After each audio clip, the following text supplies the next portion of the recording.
I was on. I had my own thing on mute, so you were probably trying to talk to me. Hey, we're live. Significantly fewer people watch women's basketball. There are plenty of theories why. Women don't score as much. They don't run as fast. They don't dunk. Women's sports, in general, are not worth watching. The police often question him just because they find him interesting. His beard alone has experienced more than a lesser man's entire body. His blood smells like cologne. He is the most interesting man in the world. I don't always drink beer, but when I do, I prefer Dos Equis.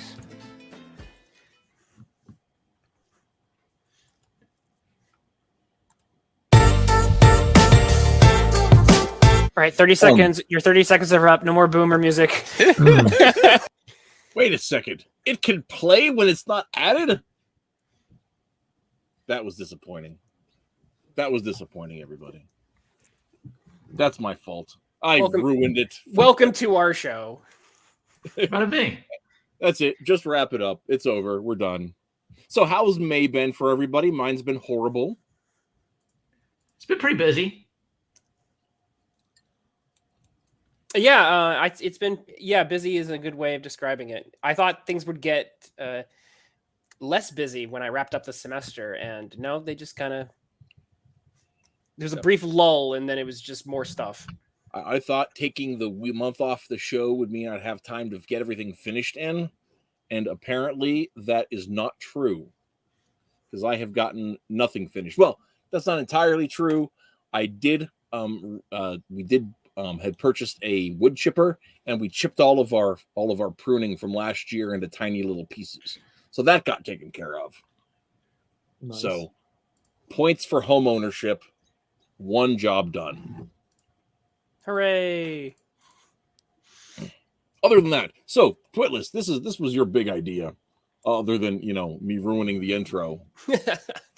Yeah, I know this is the best content, ladies and gentlemen. What we're going to do today, as opposed to what we do normally, which is super fun, we're going to do a dry run for an academic conference. So imagine all of our academic conversations and all of how fascinating they are, and we're going to make it even more dry. Because that's what academics do. They suck all the fun out of things. And so we're just going to take all the fun and just suck it up through a straw. Well, see, I'm going to try. I'm not going to pull it off tonight, ladies and gentlemen, but my intention is to inject the fun without people realizing that's what's happening. Oh, okay. Yeah, that's the ticket. So that it's all a big oh man, I forgot the name of the joke. Hang on, I got to sneeze. Okay. Ouch. We have a commercial break. Nice timing on the mute there, Matt Reese. to how Mouse ruined comics. Okay. Was that the commercial break for the sneeze? I gotta cover myself from that. Okay. No, man, that was awful. I hurt like from the top of my head down to my chest. That was a heck of a sneeze. Did you lose some brain matter with that one? I was trying to think about Shaggy Dog Story. Okay. That's the thing I was trying to think of, but it doesn't matter anymore. So everybody else though should be prepared for the weekend, because the thing is, it starts Friday night with a keynote address that I haven't decided if I'm going to listen to or not. I suppose it depends on how close I am to getting the paper finished. Mm-hmm. And then bright and early, my God, like before reasonable people are up in the morning, I'll supposed to be presenting this presentation that I'm not done with. And I'll be moderating that panel, so I get a front row seat to see exactly what kind of train wreck I've got going on here. Okay. All right. So for those of you who aren't as familiar with how this goes, or how this type of thing goes, and I'm mostly speaking to the audience, but yeah, and the medal says no fun allowed. Which I was bummed. Metal, we'll have to get you in on the next one. I was really hoping Metal would be able to contribute to this one, but by the way, this conference will be a free conference. It's all on Zoom. It's all on Zoom, so we'll you can probably be posting links on our social medias. Mm-hmm. We should probably attach one to the stream. I'd have to look it up then, and I just don't really feel like it. All right, well, fine. Yeah. I'll do it. Nanji says, I just want to say hi. I probably have this on in the background. That's probably for the best since Yes, we're doing a yes. dry run for an Well, academic and conference. perfectly honest, Nanji, most of our content is background content. That's what we provide here. Especially, I've got this amazing voice that's great to drone in the background of things. It makes your area feel full. Makes your soundscape feel lived in, and that's what I provide. So it's occasionally worth engaging in, but usually it's just good to feel at home. So, and then Twitless says something and it ruins the ambiance, but I'll be grading your presentations tonight. You be careful. hey, I can't. It's not. I have nothing to do with being given these golden pipes. Okay. Except that it might have gotten better from a significant amount of tobacco that I consumed in my youth. Oh, okay. I hear that. That's the secret. That's the real That secret. might be a factor. Smoke I a don't bunch, know. and that makes your voice better. I was big fan of pipe tobacco back in the day. There you go. Yeah, All right. So those are our audience who are not as maybe not as familiar. The way this tends to run, academic conferences tend to be I don't know, like 15, 20, sometimes up to, I'd say it's probably 15, 20 minutes or so. Often you'll have a panel of like 4 presenters, and it all starts with a call for papers. It's called a CFP. And someone puts it out and says, hey, we want to do a conference on, they put a theme out. And so the theme for this conference was comics in flux. Looking at things that are in between, and because comics does so well with putting things in flux or working with the in-betweens, primarily the fact that it works with the in-between of image and text, puts those two things together. So that the CFP was a very broad CFP, actually. You could kind of do anything you wanted with it. But we were specifically looking for things that had to do with transformation or things that were in flux. So put out the CFP, and then people, throw their proposals out there, and then you get accepted by, or you get reviewed by a board of people who accept or reject proposals. Then you have, a couple of months, which go by much faster than you think, as Reese is experiencing, I think, right now. And to put together a presentation or a paper that you're going to make into a presentation that, like I said, lasts around like 15, 20 minutes. Often you're on a panel of people who are presenting on similar ideas. And then after everyone presents on the panel, there's usually a Q&A where people can ask questions from the audience about the presentations. So the way I'm thinking we should probably do that is to kind of mimic as much as possible what that format would be like. So to have one of us start, and then, go for that 15 to 20 minutes, and then the next person go. And then when we're done, we can then make fun of each other and ask questions. So there will be a little less peanut gallery for this type of thing, because we actually want to, one of the main reasons we're doing this is that it's actually great prep work for us to do this, because we're presenting at this conference on, Saturday and Sunday. And so from personal experience, you do not want to get to the conference and as you're presenting, have it be the first time that you've presented and then realize, oh my gosh, I've only gotten through a quarter of my notes, and I've already burned through 3/4 of my time. Or you don't want to do what I did, which was to completely just about go over your time. It's a big faux pas. It's really bad if you go over time. Like all the snooty academic types will just be like, he's bad. Well, I'm not going to invite him to my dissertation committee. At this point, it's impossible for me to go over time. I think I'm so underprepared. See, that's I'm just lucky this wasn't a group project, or me and Twitless would be doing all the homework for it. Oh man, I've done a lot of homework, but it's all very like I gotta tie some stuff together. That's the problem, man. I read a ridiculous amount of Golden Age Captain Marvel stuff, and man, I have a huge respect for it, but like putting it together in a way that's gonna work, it's gonna take some heavy lifting that I have not yet had the time to do. and my day job got real busy this week. Whew. So, Well, one thing I want to say is that just to take a little bit of the pressure off, it's okay for your presentation to have some rough edges. In fact, I had a professor tell me recently and say, you know what, I think some people put a little too much pressure here for things to be, to have your argument completely developed. Part of the work of a conference is for you to say, hey, I have these ideas and they're still percolating, they're still kind of generative. And then as you do the conference, as you present on them, and as people ask questions during the Q&A, you kind of refine those ideas. And then hopefully after that, you could then potentially take what you did at the conference and then maybe publish an article. So I encourage everybody here, since you've already done so much work or will have done so much work, consider publishing this in an academic journal. And I can definitely give you a list of those later. But like you can, part of this process is eventually taking this article that you're kind of starting here and, making it longer, putting more work into it, but then getting it published. So it doesn't have to be perfect right now. The Metal's explaining why he couldn't join us. Oh, well. Yep. Yeah. So he says, see, I was right to call mine off. I got even more swamped between then and now, even working on stuff with you guys in the background. Well, yeah. It happens. There.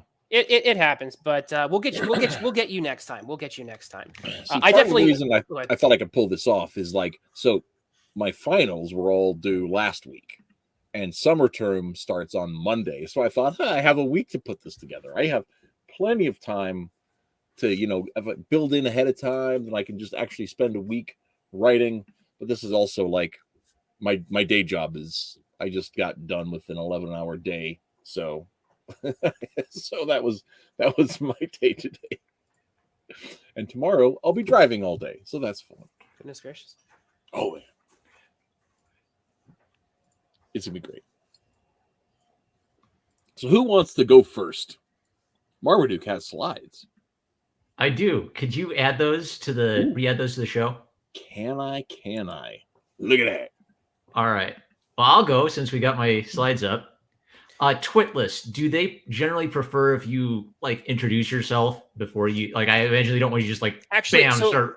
Right. So the way we don't have to do this here, but the way it'll actually go, you do not have to introduce yourself. You sent some bios in as part of your packet or whatever. So whoever's moderating your panel, which might also be me at this point, we're still figuring out, will actually introduce you. You'll get introduced. So that's part of the fun of the conference is you get to be introduced by the panel moderator. So someone would say, Marmaduke, when he's not pretending to be the world's most irritating dog, writes Jane wannabe gladiator, and you should totally while he's pretending to be. Yeah, okay, yeah, right. Jane the wannabe gladiator, which you should totally check out on Webtoon, right? You have it on Webtoon? Yeah. Okay. So that would be like that. That's my joke intro, but someone else would introduce you, and then you actually get to go from there. Okay.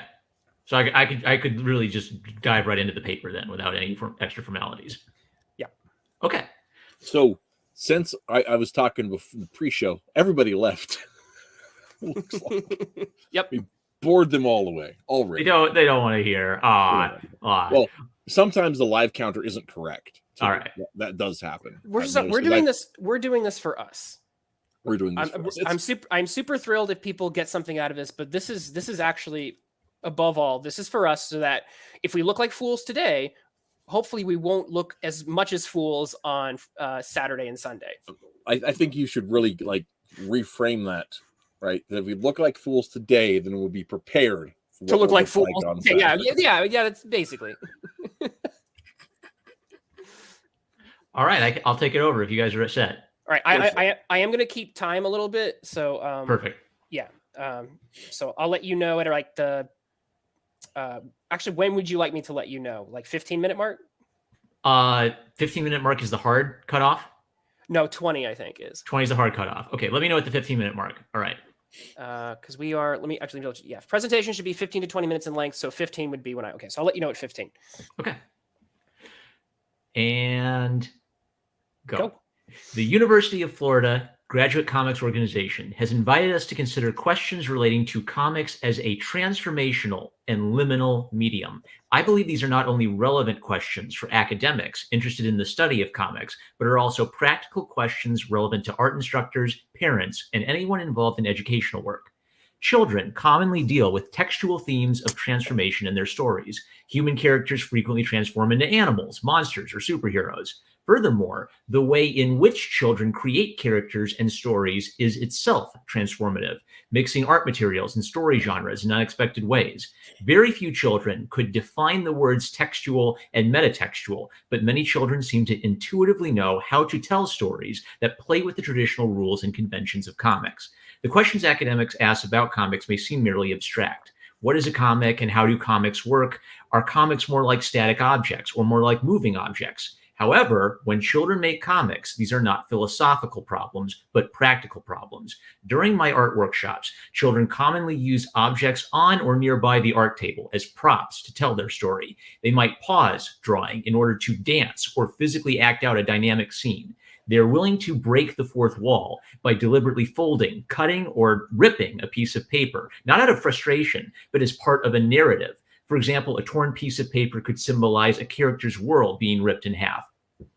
Children's comics are often delightful in and of themselves, but I propose that by examining both children's art and their creative process, and my laptop is telling me that I have no more data left. This is bad. Hold on one second. All right, I'm gonna get rid of this. Oh, okay, I get it. Firefox is using a massive amount of data, probably because of the share screen. Okay. Whew. All right. I may not do the share screen thing then, or hopefully Zoom will be less of a RAM eater. Okay. Children's comics are often. I propose that by examining children's art and the creative process, adults can gain insights of immense value to the creation and study of comics. Before I met Linda Berry, most of my artistic practice was concentrated on photorealistic drawing. I consider my time studying under her to be the single most interesting and transformative event of my artistic career. And working with Berry taught me to never interrupt or ignore children when they are trying to tell you a story. I first met Berry in the spring of 2014 when she delivered a colloquium lecture at the University of Wisconsin-Madison. After completing her time as the spring 2012 interdisciplinary artist in residence for the Arts Institute and the Art Department, Berry was asked to join the faculty as a tenured track professor. In September 2014, I joined her Making Comics workshop class, where she went by the name Professor Bootsy. After completing the class, I chose to focus on comics for the remainder of my time as a graduate art student at the University of Wisconsin, with Berry as my faculty advisor.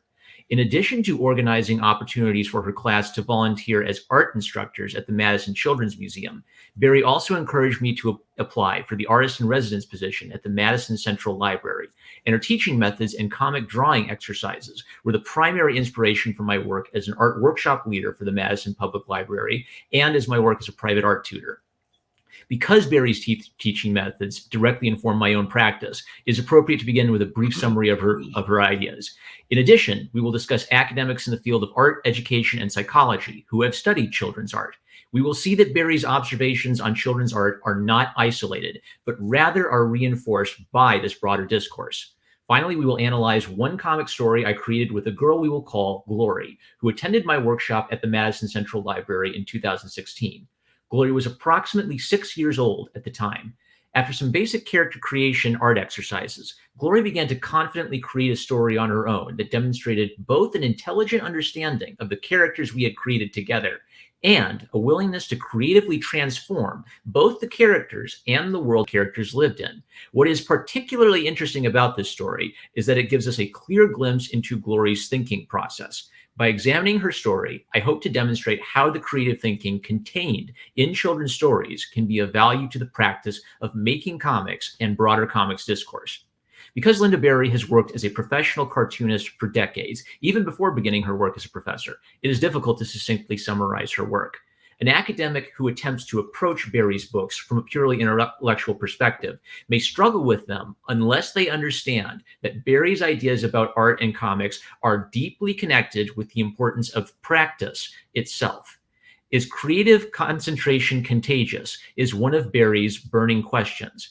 This theme of cultivating a creative, collaborative space is woven throughout 2 of her books, which focus on her time as an instructor: Syllabus, Notes from an Accidental Professor, and Making Comics. In order to help create a more anonymous space for her university students, Barry asked them to use pen names and has used various pseudonyms herself. Everything about the structure of the class is designed to promote a focused environment for collaborative drawing and writing. This includes using a 2-minute drawing exercise to take class attendance, reading poetry, fairy tales, and student writing aloud during drawing sessions, and following the rules of the classroom. And it froze again. Dang it. I think I'm going to skip the slides. Yeah, everything's frozen up. Okay. It's using 50 gigabytes of RAM. I'm so screwed. So I paused you for just a second because your slide, your slide. Yeah, your slide. Oh yeah, Matt. Can you delete the slides, Matt? I can move them, but you can't get rid of them. Oh, I can close it out. Close it out. Yeah, I think that's what's doing it. I closed everything else. What slide? What are you? Go through the slides, and then you're not sharing your slides. You could just say like next slide, and then he could. Okay. Right. So if I give you the slides, then you could share it. Yeah. If you share it's a Google slide. So if you share me the link, then I should be able to get it there. You've got my Google address, right? Yes. If you're having some further, one final thing I would suggest is say if you sending it to Reese is totally fine. Yeah. It may use a lot less data to save your presentation as a PDF. Okay. Yeah, I could do that. Yeah, save it as a PDF, and you can literally just scroll through it. And you won't be using all of the intensive data using stuff of the slide application. Okay. It'll just be like one document you're scrolling through. So those are my suggestions. All right. When I say I'm frozen, I mean I literally can't click. I can't click anything. So I might have to. I'm glad we did this. I might have to duck out real quick and duck back in before I can continue. I'm sorry. That's fine. I got you paused. All right. I'm gonna reset. All right. So as you can see, this is why doing dry runs of your presentations is a good idea. Because this would be mortifying to have happen while you're presenting in front of a live studio audience. Unlike right now, where we're presenting in front of a live studio audience. Well, they're not in studio, thank God. You guys can't come to my house. Come on. That's a good point. So Matt, do you foresee any technical issues? Do we want to try to put your stuff on screen just to do a tech check or whatever?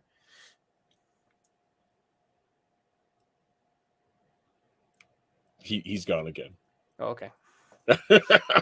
It's just. Wait. Sorry, this Matt or the other Matt? Yeah, I don't see. I know, right? Yeah.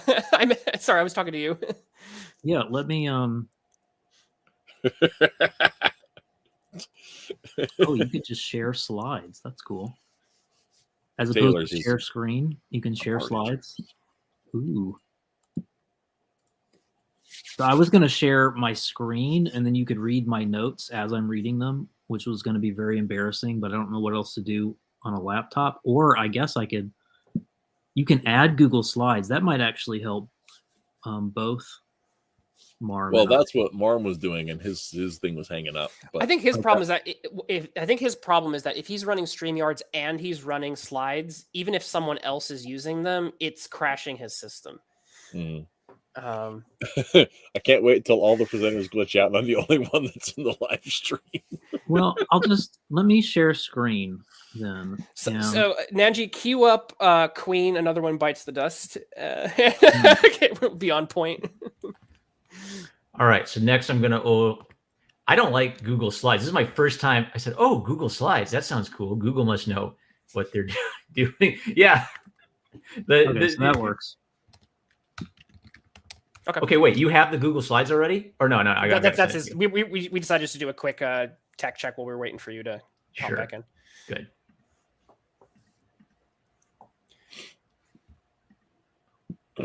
I'm just going to post this in the private chat. Sure. That's too bad that the share slides, that feature, which seems to be newer, is not it's Well, not and efficient at all. it might be Marms. Are you still using a Mac? I'm still using a Mac. So Mac doesn't. I've got a PC with Ethernet connection. So for the presentation, I'm planning to like connect straight to Ethernet for that. Same. Gotcha. Okay. I should probably go get an Ethernet cable. Thank you for reminding me. I do it all over Wi-Fi. Reese, you're gonna need to we're gonna need to make sure that I just got to make sure I'm plugged in. If I plugged in and I've recently restarted my computer, I'm fine. Yeah, I was gonna say we need to put your computer through the paces because we do not need you having a midstream crash while you're presenting. I just got to make sure I'm plugged in. It's gonna happen. I know, but that's by golly. I no, it's not. And he's gonna press that audio of me saying that we need to talk about mouse ruining comics. Okay, I'm sorry. I thought this was my Wednesday show. Yeah. This isn't what I do at all. I posted the Google Docs, and then I guess the only question is, I wonder if it's Google Docs or if it's is it my laptop being crappy or is it Google Docs being crappy? Because maybe I could try sharing my screen now or sharing a window as an alternative. And then I guess in Zoom, I'll probably have to do a share screen anyway. So. Zoom will be doing share screen, yeah. Okay. I like the PDF idea, so I'll do that. I would say have a PDF as backup. Yeah. Anyway, because like I said, if you start having some technical issues, you can always be like, I have a PDF, and would probably make it be less system intensive. So Marms posted his slides. How do we want to do it that way? I'm trying to share them from the thingy here. Okay. It's a race between me and Matt Reese to see who can solve our tech issue first. Oh, that's a close race. I don't know who I put my money on in that one.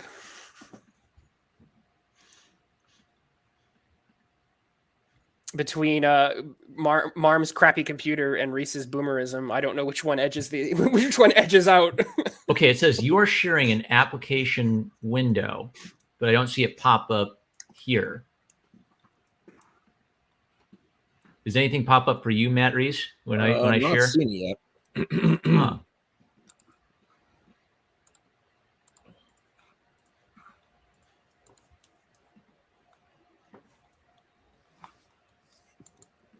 Dang it, I wanted to be the good boy and get an A+ today.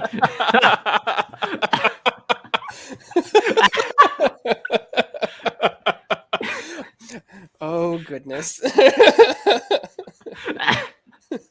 I don't know. I think Matt C may be taking the good boy award tonight.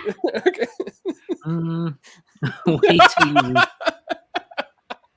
Marm's always been great. He's always been the best public speaker, I think. So, see, if I share my entire screen, you're going to see my notes. So that doesn't really work. I want to just get the correct window that has the actual slide. If you want to share the application window, that window has to be maximized. It can't be minimized or it won't show up.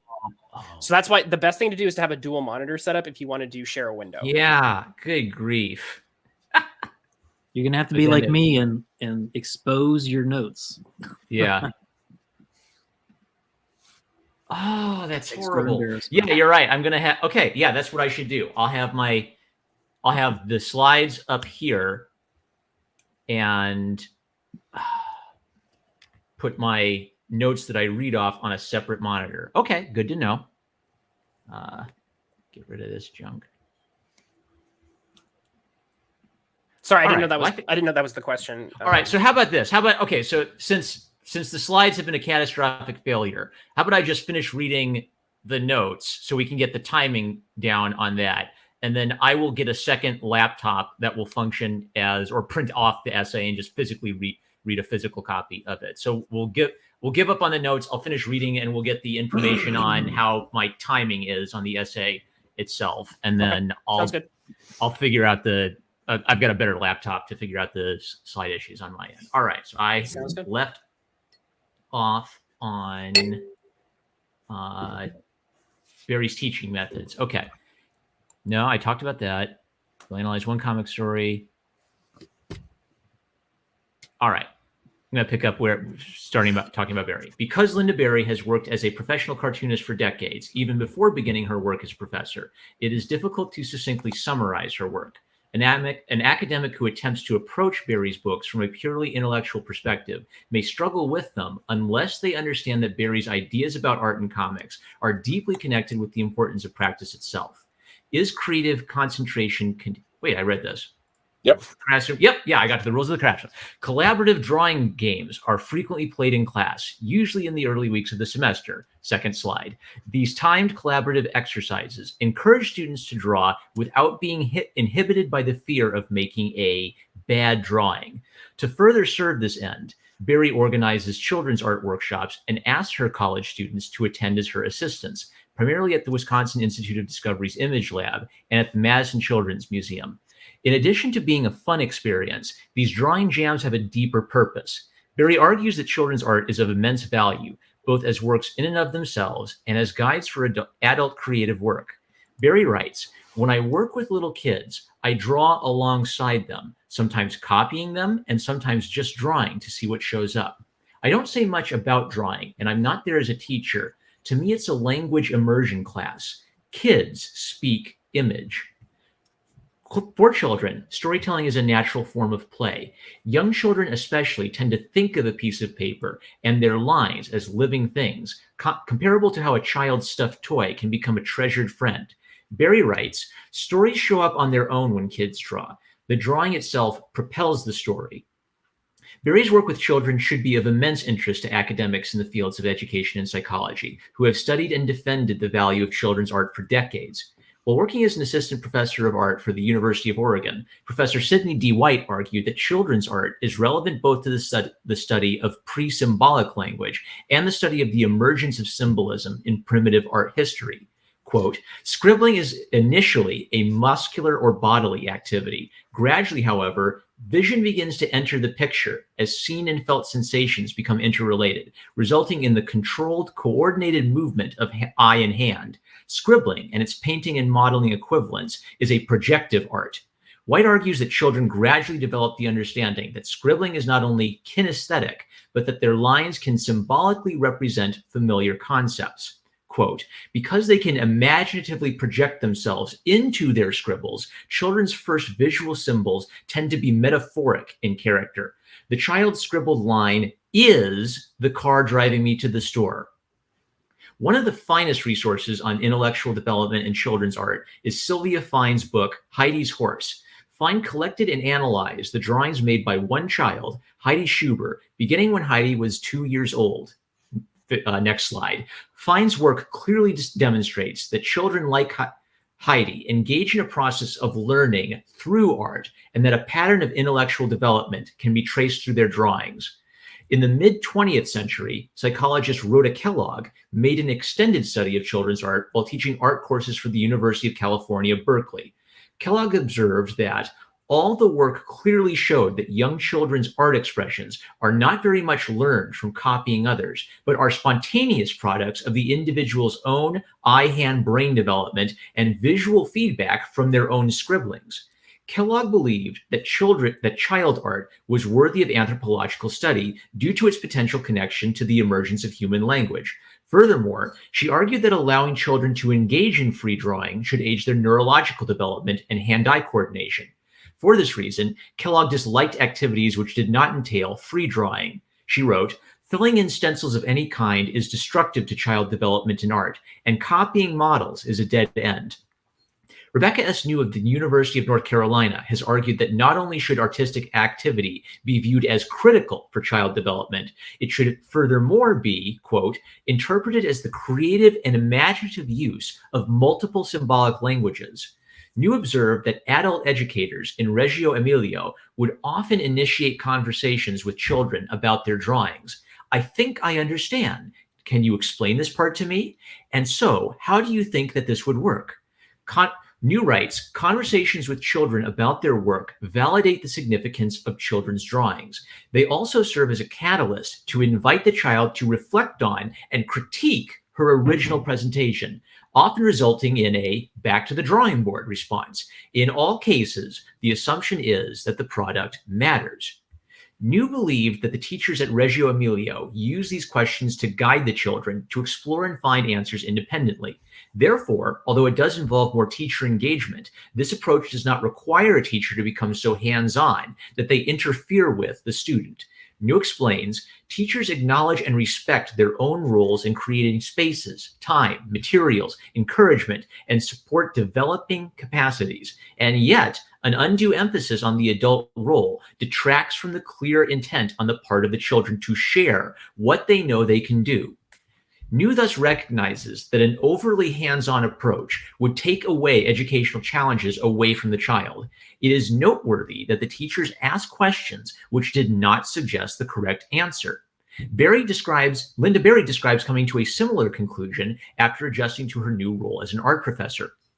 After having students struggle with her first assignment of the semester, which involved working with crayon, Berry concluded that she made an error by demonstrating what she considered a good shortcut to speed up the process. Berry wrote, "This took away the way of coloring they would have found on their own. By telling them just how to do it, I took the playground away. The gradual figuring out that brings something alive to the activity, makes it worthwhile, and is transferable to other activities."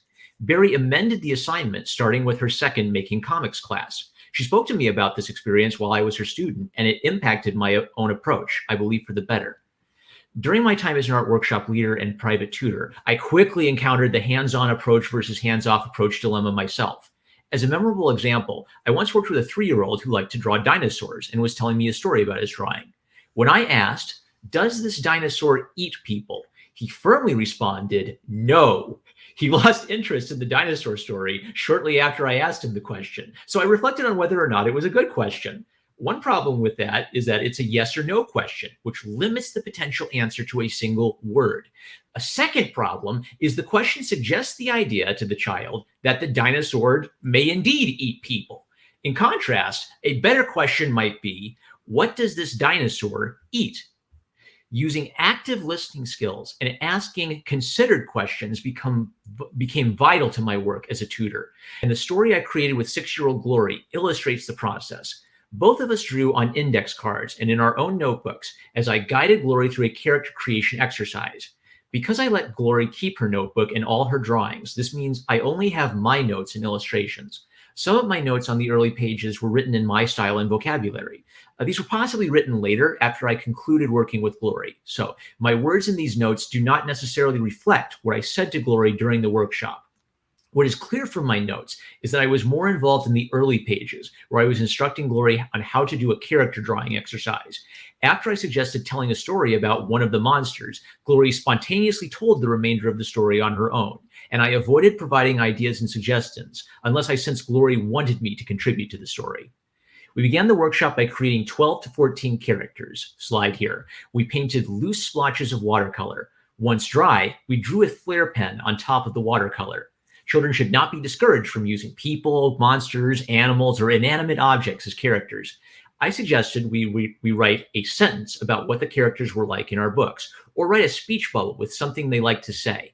I did not glue the character cards down until the workshop concluded, meaning Glory had all the character cards immediately within reach when the storytelling process began.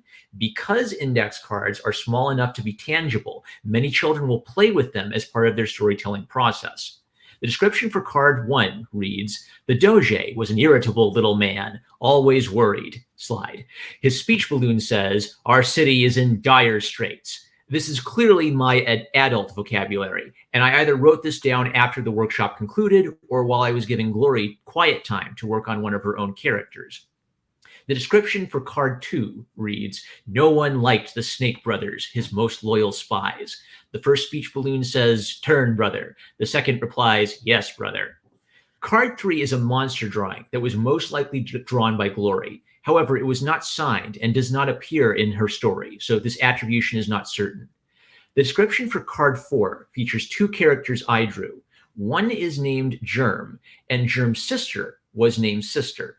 The character description reads, Germ's father, and the word father is crossed out, Germ's sister believed that Germ's talents could help the city. Although I wrote this sentence, I'm positive that Glory made the decision to name Germ's sister Sister. The description for card 5 reads, a seahorse named Seahorse was worried too. Card 6 depicts a muscular gentleman, and this description reads, he looks tough. He works at making buildings. I can confidently attribute this description to Glory. The character description for card 7 reads, we don't know if this can talk or not.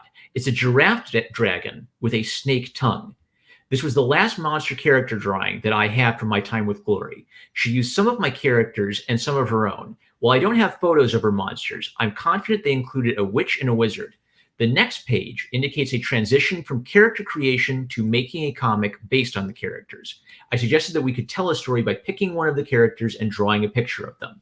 As a rule, I avoid interrupting children when they are narrating, but I did suggest the character for the first picture, and I contributed more if I sensed that Glory wanted me to add something to continue her story. First, I drew one of the characters standing next to a window saying, worry, worry, on page 1, but intentionally left the window blank.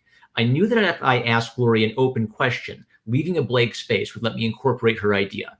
From this point on, Glory told me the following story. Page 1, worry, worry, says the character. I asked, what does the character see in the window that's making him so worried? Glory answered, a bad wizard and a wicked witch.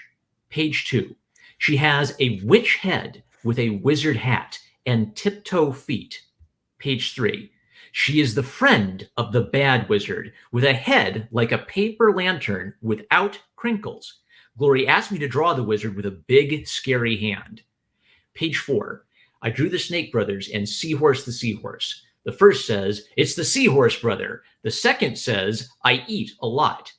Glory then debated names for the Snake Brothers. The note says she gave the Seahorse the name Seahorse, and she named the Snake Brothers Chicken Bam and Superhero. Page 5, Glory paused and asked me to write down these words, Superhero, Batman, Super. After instructing me to cross out the words hero and man, Glory named the Snake Brothers Super Bat Super and Chicken Bam Super. Notice they have the same last name, that Glory asked me to assist her in writing down the keywords, and she used this process to determine their final names. From page 6, the Snake Brothers actually work for the witch and wizard, and they try to eat the seahorse. Page 7, and all the characters lived happily ever after, no song at the end, and all the bad guys are actually good. Glory then paused. It is possible that I asked her why the bad guys became good guys. I clearly remember Glory had a flash of inspiration and explained to me that she wanted to write another story, but that this story would take place before the happily ever after scene. She asked me to write an instruction to the reader to not read page 7 until after reading her second story. Quote, note, read this after reading the next page. From page 8, the seahorse turns into a person. She's a girl. Seahorse girl. Page 9, the witch and wizard are her mom and dad. Daughter, exclaims the wizard.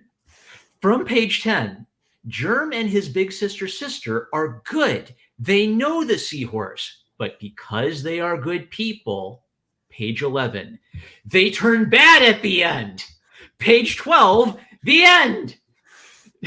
Now that we know how Glory's story ends, let's re-examine page 7 to see what we can learn about her creative process. Glory not only believes that stories should end with, and all the characters lived happily ever after, she also knows that she does not want a song at the end of her story, meaning she knows that many stories end with the characters singing. In Glory's initial idea for the ending scene, the Snake Brothers, Super Bat Super and Chicken Bam Super, have inexplicably transformed into good guys immediately after trying to eat Seahorse the Seahorse. Now, whether or not I pointed this out, Glory chose to continue telling her story and add additional context to this ending. The events of pages 8 through 12 happen between pages 6 and 7. Got about 30 seconds. All right. Glory is willing to amend her previously existing story to include her new ideas and recognizes the sequence should be explained to the reader. Okay, so I've basically lost my discussion of Glory's story and my application. So I think I need to. I'm going to cut down on a lot of the academic citations probably, and I should probably. I think I need to. Okay, I like the way I've written this paper, but I think I'm going to rewrite it in verbal speak, and that'll be what I read from. So I'll turn in the polished and verbose essay, but I'm going to write a less verbose. When I noticed that as I was reading, I'm thinking, oh God, I'm using all of these $40 words. All right, so I'm going to finish making my application so you can hear what my application is, and Sure, yeah. we'll have an idea of how long I'm going over. Okay. Yep. The Seahorse's transformation into Seahorse Girl shows us what happens after the Snake Brothers attempted to eat her. The Bad Wizard and Wicked Witch realize that Seahorse Girl is their daughter. Not only does this build the world of Glory's story by creating a family connection between three of the characters, this also helps explain why the Bad Wizard and Wicked Witch have transformed into good guys. Since Glory decided earlier that the Snake Brothers secretly work for the Bad Wizard and Wicked Witch, their transformation becomes more plausible as well. However, notice how Glory's decision to have the bad guys transform into good guys has consequences. The dramatic revelation and the new ending for the story is that some of the good characters have become bad. Germ and his big sister were characters we had created and were present on the table in front of Glory. But up to this point, Germ and sister have not been present in Glory's story. This is why I didn't glue down the cards immediately, because having immediate access to the cards encouraged Glory to use these characters as needed. In Glory's mind, Germ and sister are clearly good guys, and her statement that they know the Seahorse suggests that this is one of the reasons why Germ and sister must be good. However, their transformation into bad guys coincides directly with the bad guys' transformation into good guys. Why? The only answer we are given in Glory's story is a matter-of-fact explanation. But because they are good people, they turn bad at the end. The initial happy ending on page 7 remains the true ending of her story. However, we never find out what happens to German's sister. Glory felt satisfied with her story's ending at this point, and we went on to write a completely different comic story. Because I was consciously avoiding asking questions which might interrupt her train of thought, I didn't ask her if she intentionally meant this as a cliffhanger. Perhaps Glory knew from experience what a cliffhanger ending is and deliberately created a memorable one. Or perhaps she simply felt satisfied with what she had created and wanted to play a new game with a new set of characters. The transformational themes in the plot of Glory's story are obvious. The main bad guys transform into good guys, while some good guys transform into bad guys. Her insert transforms her initial happy ending, simultaneously explaining it while adding new characters and questions. Glory has successfully transformed, and they all lived happily ever after, into a thrilling surprise ending. To this day, I sometimes wonder whatever happened to Germ and his big sister. Glory also made use of my characters while adjusting them. The Doge, whom I suggested for the start of the story, was quickly discarded.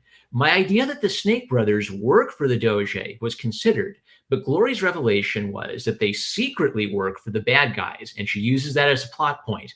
My drawing of the Seahorse monster served as Glory's inspiration for a character who magically transforms into Seahorse Girl.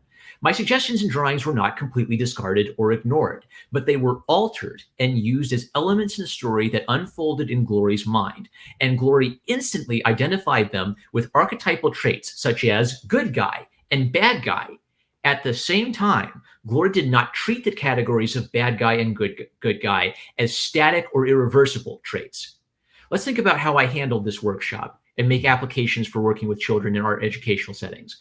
The watercolor exercise was designed to help Glory practice creating characters, and the decision to use index cards allowed Glory to play with these cards like objects. This structure was useful because it presented Glory with building blocks that allowed her to tell her story. I encouraged this by taking a more prominent role in the early pages. At the same time, I asked Glory a more open-ended question. What do you see in the window? To allow her decisions to impact the story.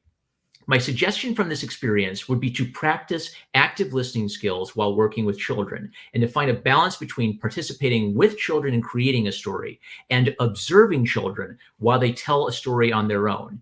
Participation in story creation is useful because it can help a shy child begin the process or encourage a child who is stuck or frustrated continue the process. However, an educator may risk over-involvement if they tell the story for the child.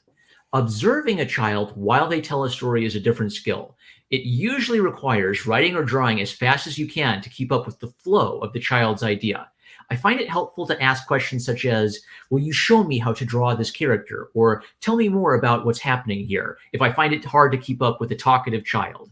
Observation is useful because it lets you help a child record their ideas, particularly if they struggle with writing.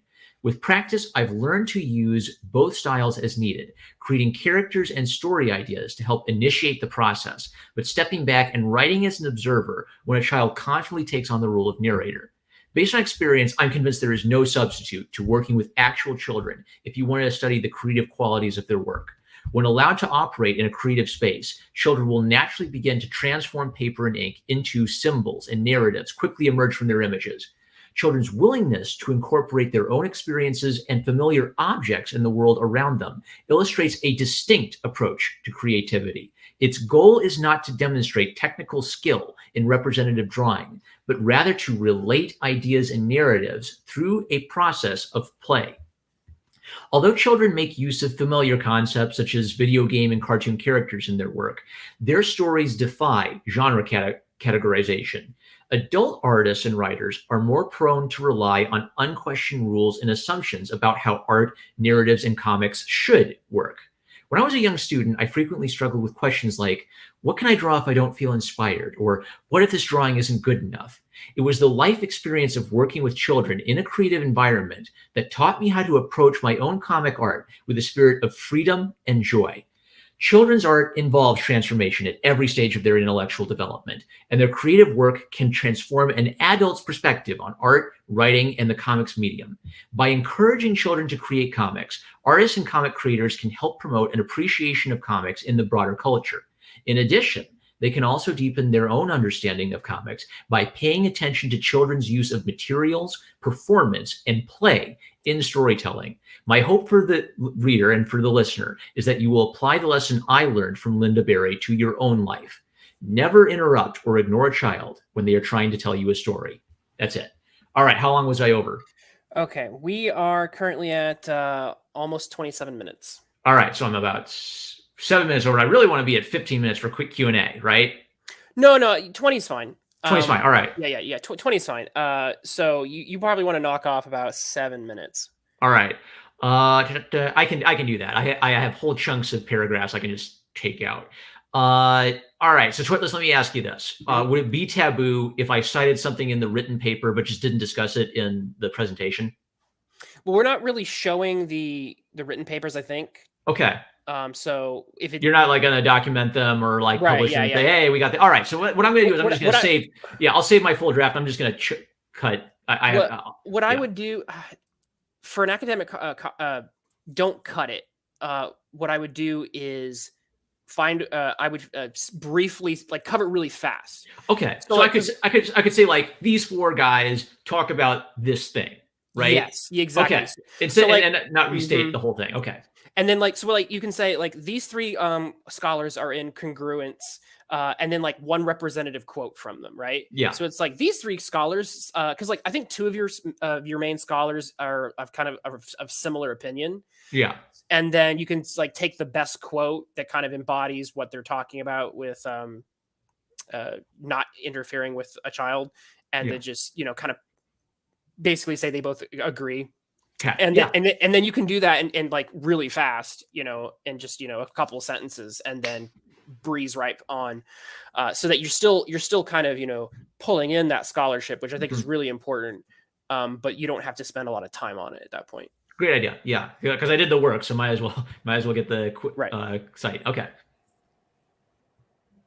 Well, like I said, it's also good too because during the Q&A, one of the most important questions people are going to ask is they're going to prompt you on some of the scholarship. They're going to say, hey, Sure. You brought up these scholars. What ideas? How are your ideas different? For example, I think that's a question that might come your way, or what are you adding to what they're saying? Like, what's the new territory you're staking?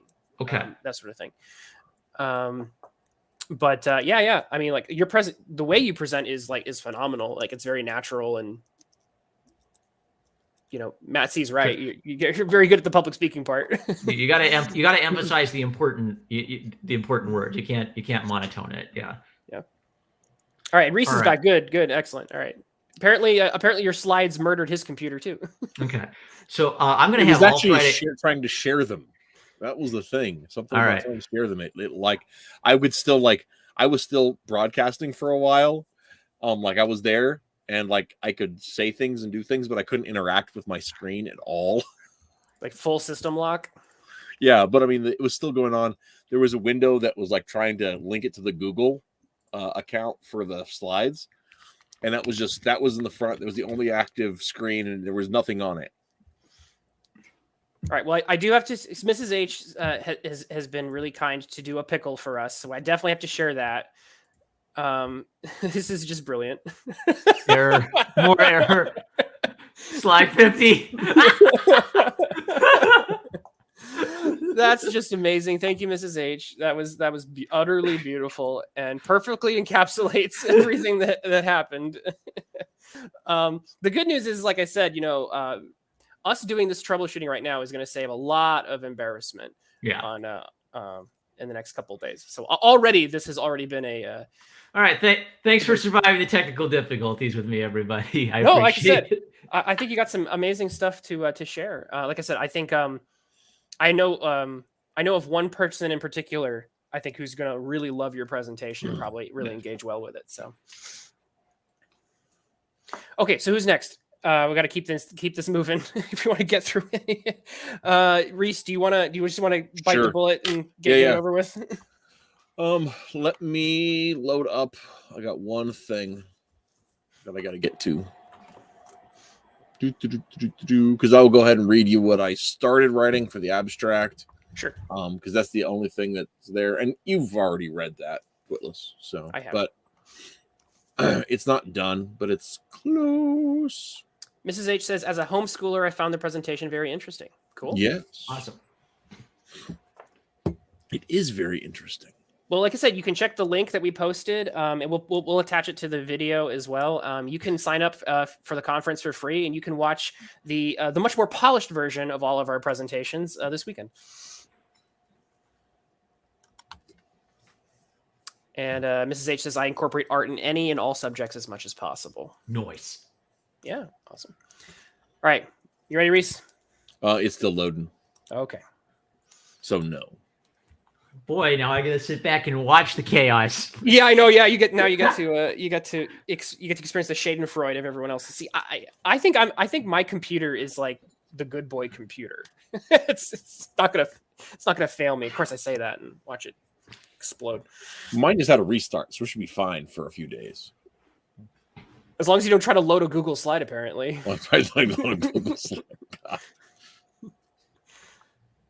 Yeah, that was something terrible. Metal says, I found the errors very interesting, makes everything feel more realistic. Yes, it was very real.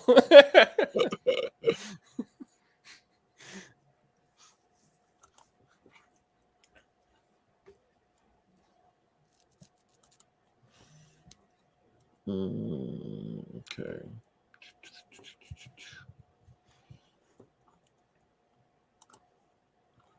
Oh, that's actually not the one I wanted to open. Maybe we should have Matt C. Maybe by the time Matt C is done presenting, Reese will have his ready. Okay, that's the one I want. Okay. Sure. Okay. For some reason, I thought I only had 10 minutes. Whoa, all right. So So you're going to be... It's good that we have... it's 15 and then 5 for chats. No, you have 15 to you have 20 minutes. But 20 minutes is pretty much the hard limit. So the range we're looking for, I think, is 15 to 20. So you definitely have 19 minutes. You're fine. you kind of want to cut it at like 19 minutes 59 seconds. And then like in the panel that you and I are in, Matt, like we have a smaller panel, so actually if you go over, no one's gonna bat an eye. So we're even safer than normal. Okay. My thing loaded up, so if you want, let's do it. Okay. So, inspired by the creation of Superman in 1938, the superhero genre captured the public imagination. Perhaps no character besides Superman himself had a greater impact on those early days than did Fawcett Comics' Captain Marvel. By uttering the wizard Shazam's name, magic word, the young Billy Batson transforms into the fully adult Captain Marvel, possessed with the innocence of youth, the wisdom of Solomon, and the might of the gods. By the time of Captain Marvel's debut in Wiz Comics #2 in 1940, alter egos had already become a standard in superhero stories. These multiple identities not only provided convenient story dynamics, but also allowed vicarious participation on behalf of readers in these modern morality plays. However, Captain Marvel and his alter ego Billy Batson represent not only an alter ego, but one that exists in two unique stations, both adult and child. Superheroes and other hero stories exist in a liminal space where they are both instructive and escapist fiction. The superhero's alter ego represents the normal life within society, and acts as an invitation to identify both with the normal and heroic aspects of a character's life. Captain Marvel exhibits this even more so as he represents both the heroic adult and the innocent child, a direct and personal identification with the target audience. The aspirational nature of Captain Marvel, then, is not limited merely to his heroic existence, but to Billy Batson's life as a normal child. In this paper, through analysis of early Captain Marvel stories, I will study the aspirational nature of Billy Batson and the implications of his transition to Captain Marvel, both within the context of the fantasy adventure story and in the context of eventual maturation and transition of the target audience from child to adult. So, whew. So that was about a minute and just shy of 2 minutes. Yeah, that's just the very beginning. No, I'm just telling, just to let you know, like you do about 2 minutes on your initial pitch. And I've got something else going on in here too some sort of muck in my working document that I don't understand. Okay. So I will just share with you guys where I have. Let me get back to the other screen.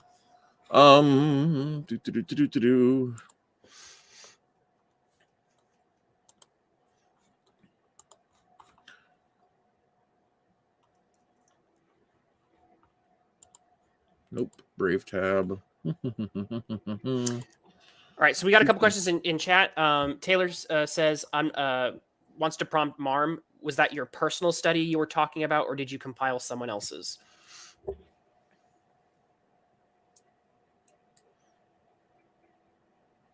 Marm? Sorry, I was muted. Where's the question? So Taylor wants to know was that your own personal study you were drawing from? No, it was it was a work I made with children. So the entire children's art story is a product of my art workshop. And then I guess I the academic portion of the essay, I just assembled some quotes that I was interested in, but the entirety of the children's art discussion came from my workshop practice. All the work with Gloria was you and Gloria. Yeah.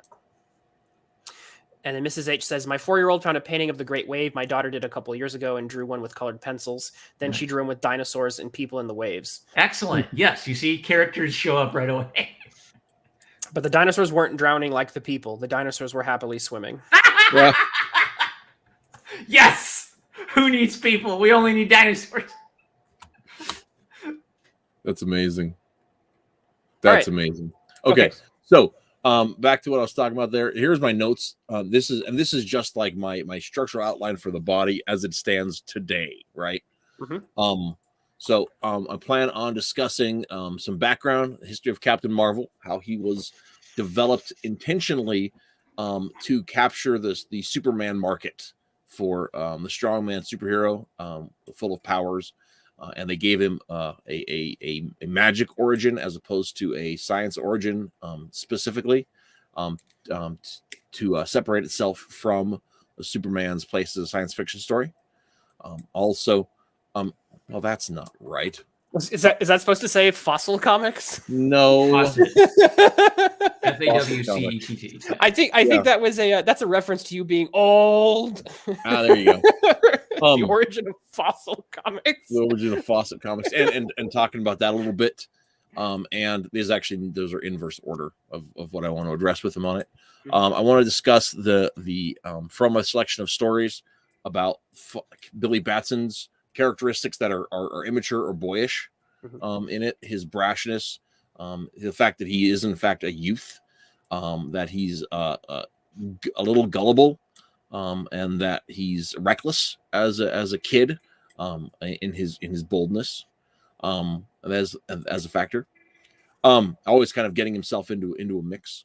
I want to discuss some aspects. One of the most interesting aspects that I discovered in the very early stories is the introduction of a femme fatale character named Butia, and Butia is the Empress of Venus, and she is she has this ability because of her great beauty where men are immediately entranced by her beauty, and she can convince them to do pretty much anything. And that, of course, has no impact on 12-year-old Billy Batson. He doesn't have any time for the dames, doesn't seem to have any impact on him. And yet, when he becomes Captain Marvel, he is affected. Now, his stamina is that of Atlas, and his wisdom that of Solomon. So he can push off her advances, but it's an effort that takes on with that. And so that as Billy Batson as a man, as Captain Marvel, does have that as a factor in his thinking. So I thought that was really interesting. But also there is a different level of social regard that Captain Marvel has, even in disguise. Sometimes Captain Marvel is in disguise as an adult. That he gets a different level of social regard than Billy Batson does. So there are places he can go and conversations that he can have that Billy is disallowed from because of his youth. So those are some aspects that I wanted to discuss. The other interesting aspect that I found is that Billy Batson transgresses the age hierarchy largely. He's an orphan. He lives on his own at the beginning of the story. He's just living off of his wits. He ends up becoming a very successful radio personality as a 12-year-old boy because of his adventuresome in-person reporting. That gives him a financial stake, and he finds a guy who was willing to pay him.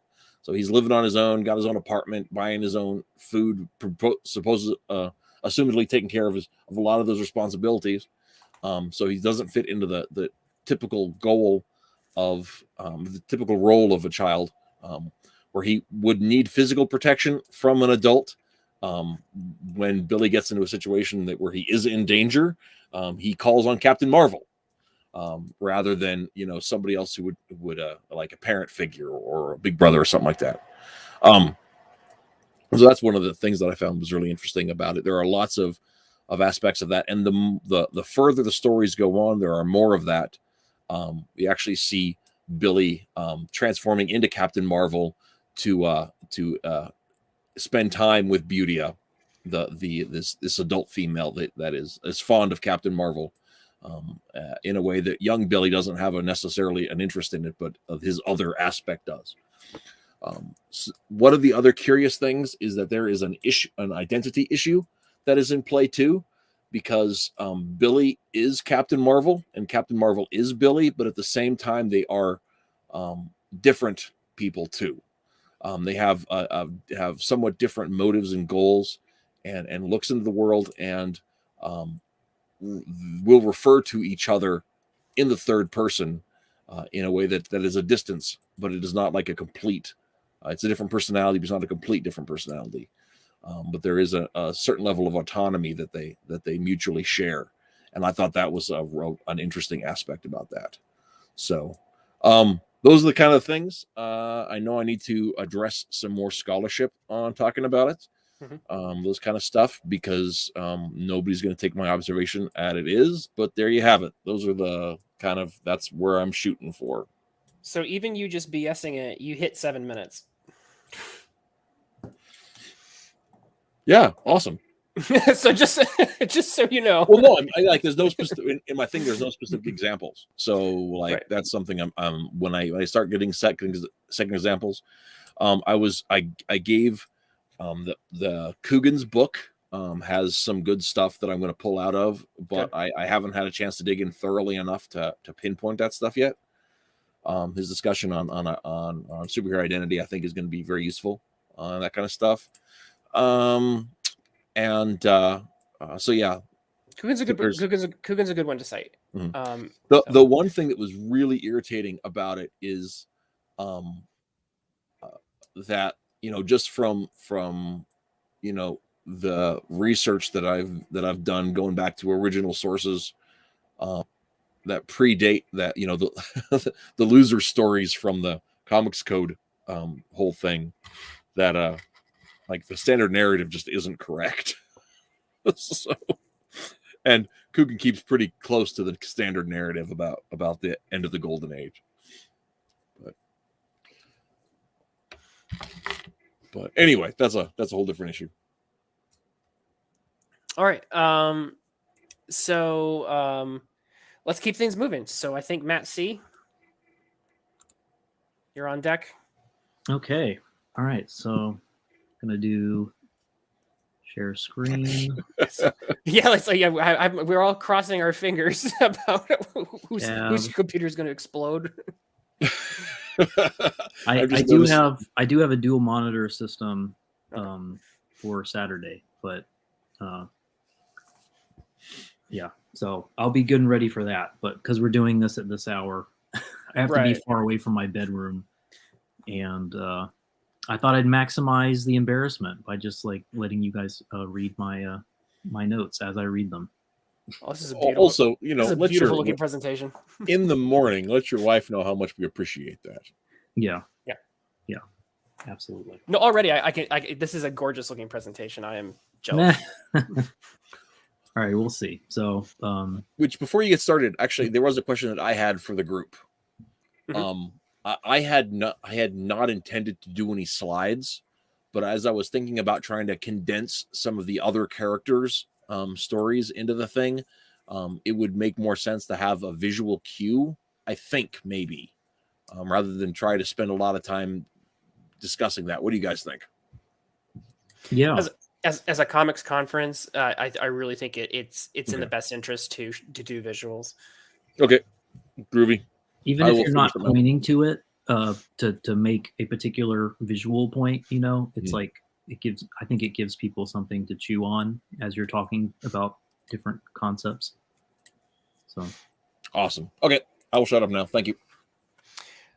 Nanji says, all right, it's approaching midnight, so I got to dip out, probably finish watching the replay tomorrow. These are pretty interesting to listen to. Thank you. Yeah, it's been a lot of fun to be a part of. And Mrs. H says, do you need some pickle slides? The answer is yes. The answer is always yes. Yep.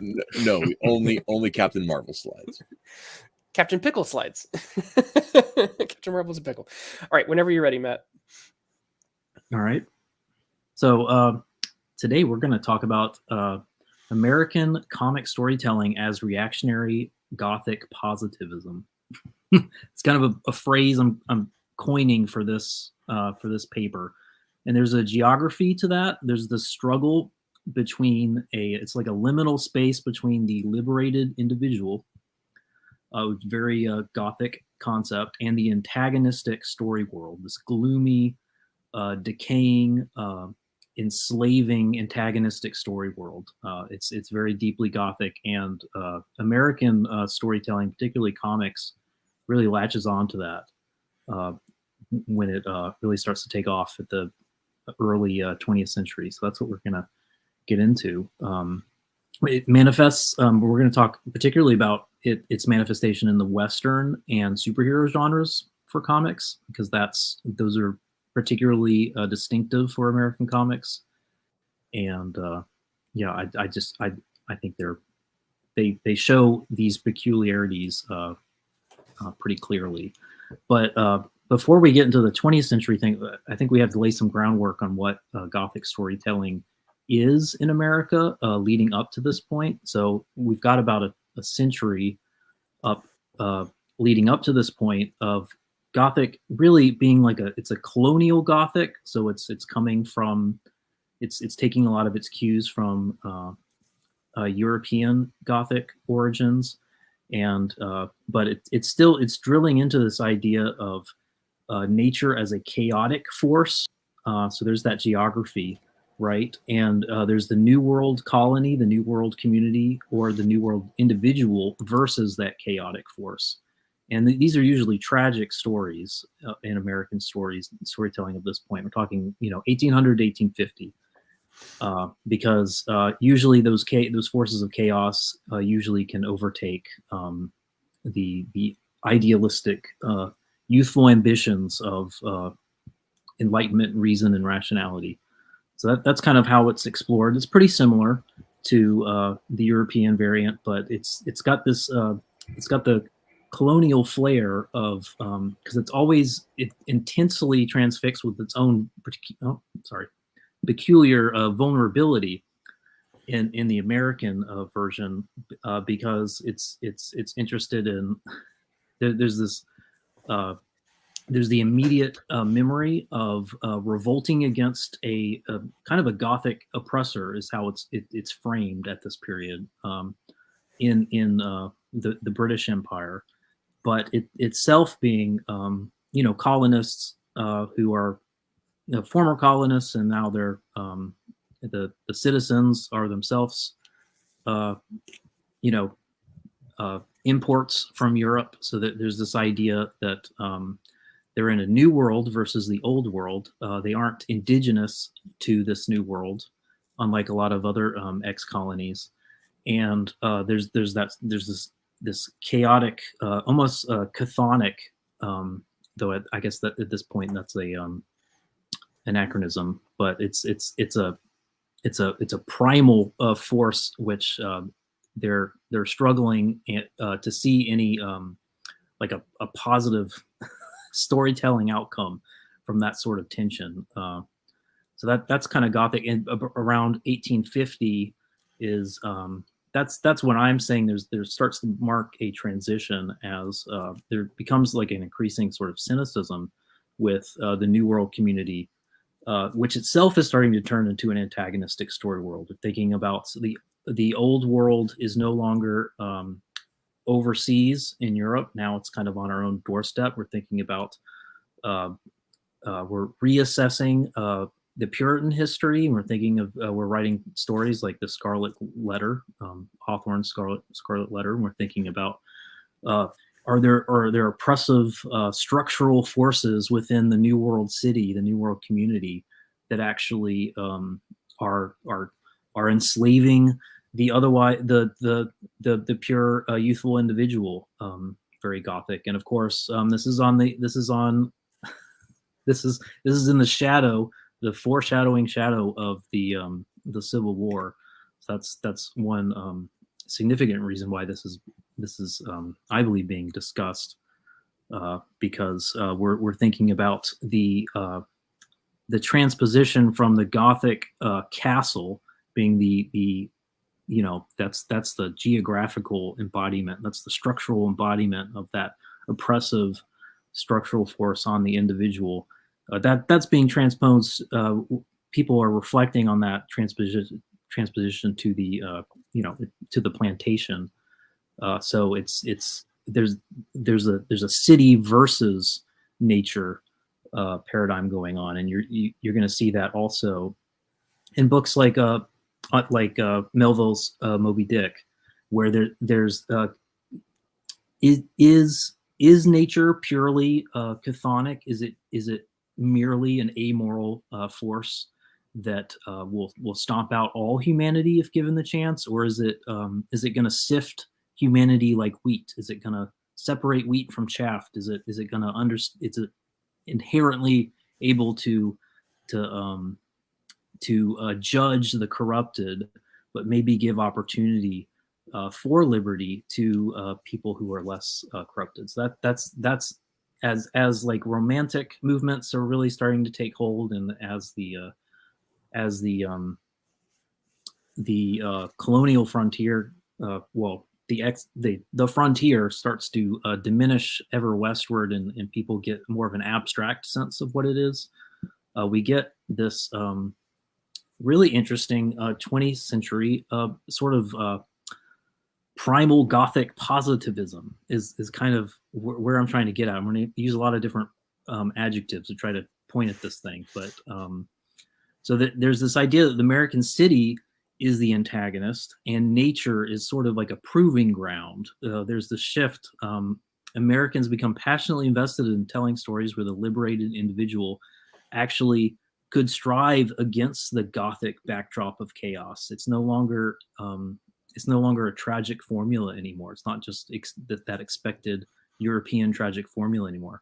Now they can strive against that antagonistic story world of horror and fear and chaos and actually overcome it in some real sense. You're going to see cowboy stories that we're going to get into, cowboy comics, incredibly popular at this period. Naturally, of course, also with novels and every other storytelling medium at this period. And there's this kind of new triumphalism.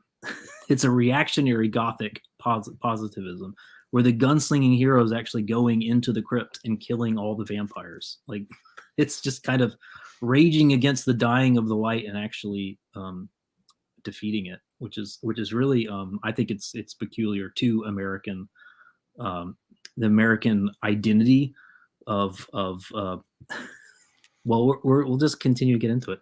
So also American comics in the first half of the 20th century, they're taking on these oppressive structural forces of corruption.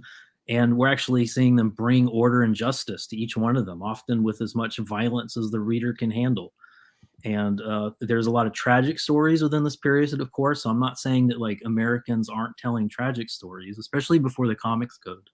But there's this idea that American stories, they go as dark as you like, they can go as tragic as you like, but they're distinctly interested in this heroic individualism triumphing over that darkness. That's usually what you're going to see broadly noticeable in American comics. And because of that exuberance, that excitement about like how dark can you go, and then how brightly can you phoenix out of using phoenix as an adjective, I guess, out of that.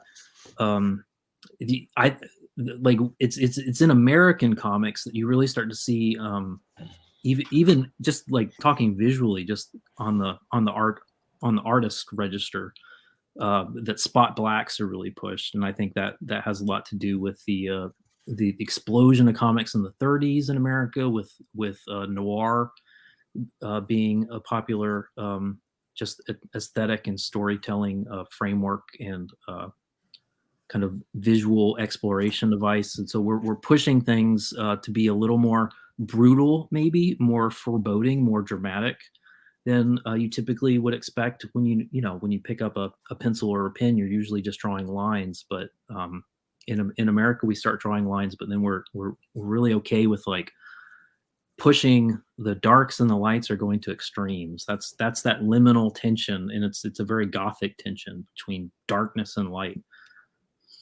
So then we get into Western comics. So there's that frontier romanticism, because already by this point, cowboys, I mean, you're lucky if you knew a grandfather who had met who had personally lived through this period.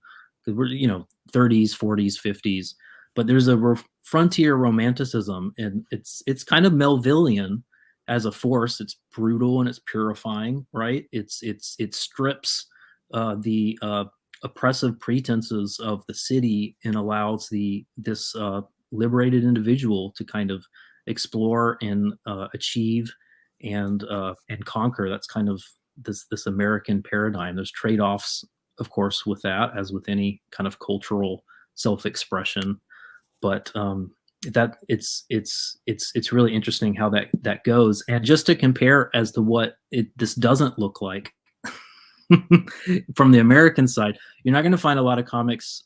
There's always a younger reader, more cartoony type stuff in America too. It's not distinctive to American comics. What's distinctive overseas when other cultures want to kind of get a storytelling taste of the American West, is you're going to get a lot of stuff like this, like Lucky Luke, like on the right, that's Blue Coats. I really like. I collect both of these. I think they're fantastic. They're really fun. They're actually, what's distinctive about here is that it's really just like reading Asterix or Spyro. I never know how to say that, but like the Belgian French stuff. It's just with different, it's just like Wacky Wild Adventures, but with a different wardrobe change. So it's really it's Franco-Belgian stories. It's still Franco-Belgian stories. It's just interested in a different aesthetic, which is really kind of fun and refreshing. And if you compare this to American Western comics, you're going to see, just like as we saw before, there's something very similar with all these covers I'm showing. Like it's Gothic American storytelling with a wardrobe change that typifies American American self-expressions of Western storytelling, of that facing down the darkness, and just in different archetypes, whether it's country versus city.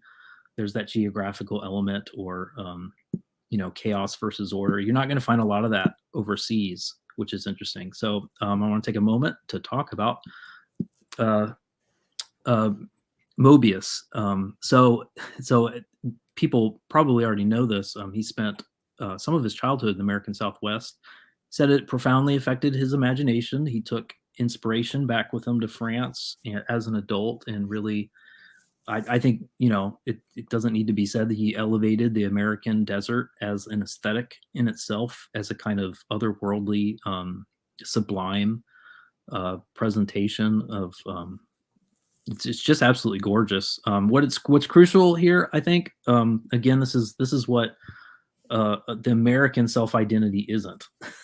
Is that even though he experienced the American Southwest as a in geography, but he's still Mobius is still telling it from a European perspective, where the characters are outgrowths of their natural settings. He's using the same expressive style that's usually quite peaceful and poetic to express the characters and the environment. There's no inherent sense, I don't think, of violent struggle between man and nature, or between the countryside and the city. So that's something that's different and peculiar to Mobius. And of course, and just to drill down just a little bit deeper, Mobius's Blueberry relies a bit more on photo reference than his other works. It's still very poetic and lyrical. I think this has a lot to do with U.S. storytelling or the Western as a storytelling genre outside of the U.S. has a lot to. It's very much rooted by the 50s in seeing Western movies, Western TV. We're at 15 minutes. Like that. Oh, thanks. So maybe I just stop with cowboys then. So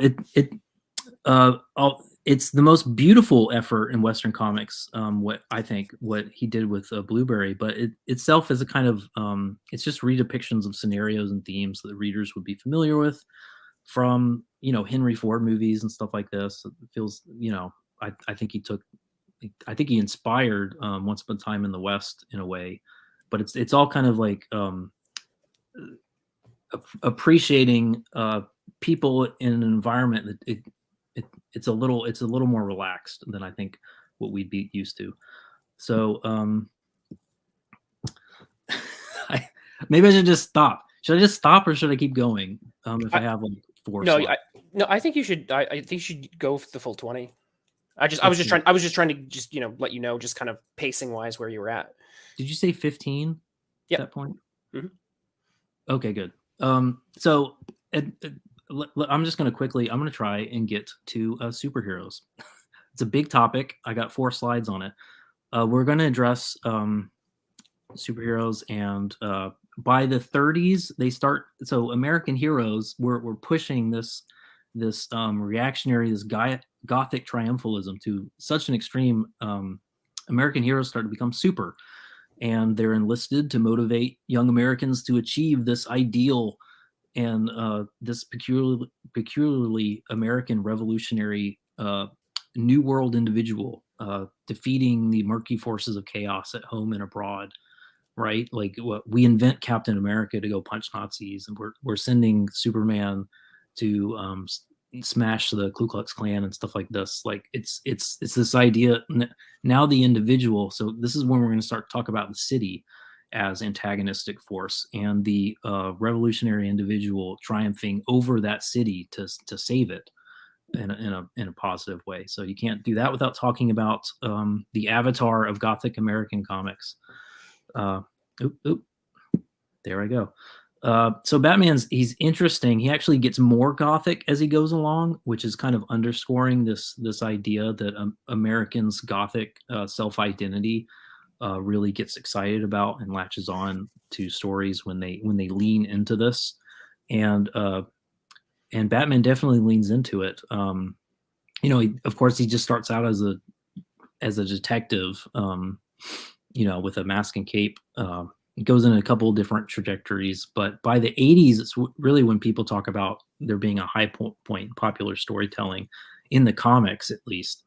And that has a lot to do with, I'm going to suggest, it's different creative teams allowing him to really lean into being the embodiment of that Gothic archetype. And it's peculiar. It's different than it's not just a noir story or something like this. It's not just Edgar Allan Poe or something. It's Bruce Wayne becoming the city's dark angel to embrace the imagery of the antagonistic vision of the city, to protect and save that city from the terrors of chaos and corruption, fatalism that it suffers from. And that paradox is,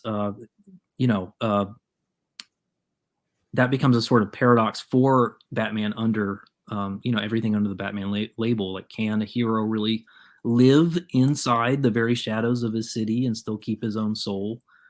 That's it's an interesting tension there, and I think my understanding from my research is that earlier on, Batman, he wasn't not using guns or not killing people more than others, but there's been this like redactive myth that's actually really interesting to explore, that he's never killed anybody, which is not what we say about other superheroes per se, even the worst criminals, and he will never be pushed to kill anyone, and that's because we're trying to concentrate and purify this idea of this dark angel paradox of him being the avatar of the city, of a very dark and Gothic city, but he's actually unlike the traditional Gothic narrative, he's actually going to win over those forces that he's on a superficial level embodying, which is kind of interesting. So finally, we're just gonna take like 1 minute to talk about Alan Moore. This is kind of when there's something some people talk about it as like an end stage of superhero storytelling. Obviously, it continues on in TV and movies, but what's interesting about Watchmen is that there's this very Gothic framework of the genre of superhero storytelling. It starts when we're at 20. Keep going, but just want to let you know we're at 20. That superheroes are invented to embody that Gothic positivism, that Alan Moore really just reverts back to the older framework, the more classic Gothic framework. So he allows that the characters that are quintessential, like very American type archetypes, superhero archetypes, and allows them to suffer and decay and be defeated by the fatalism of this tragic Gothic story world.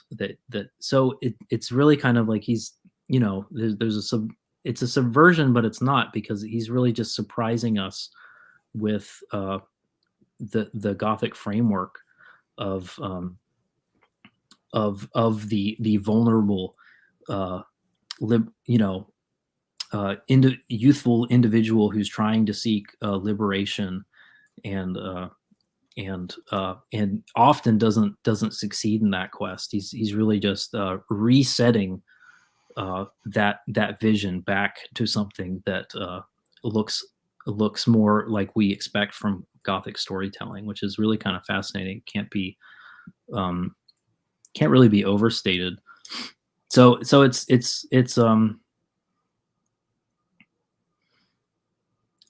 yeah.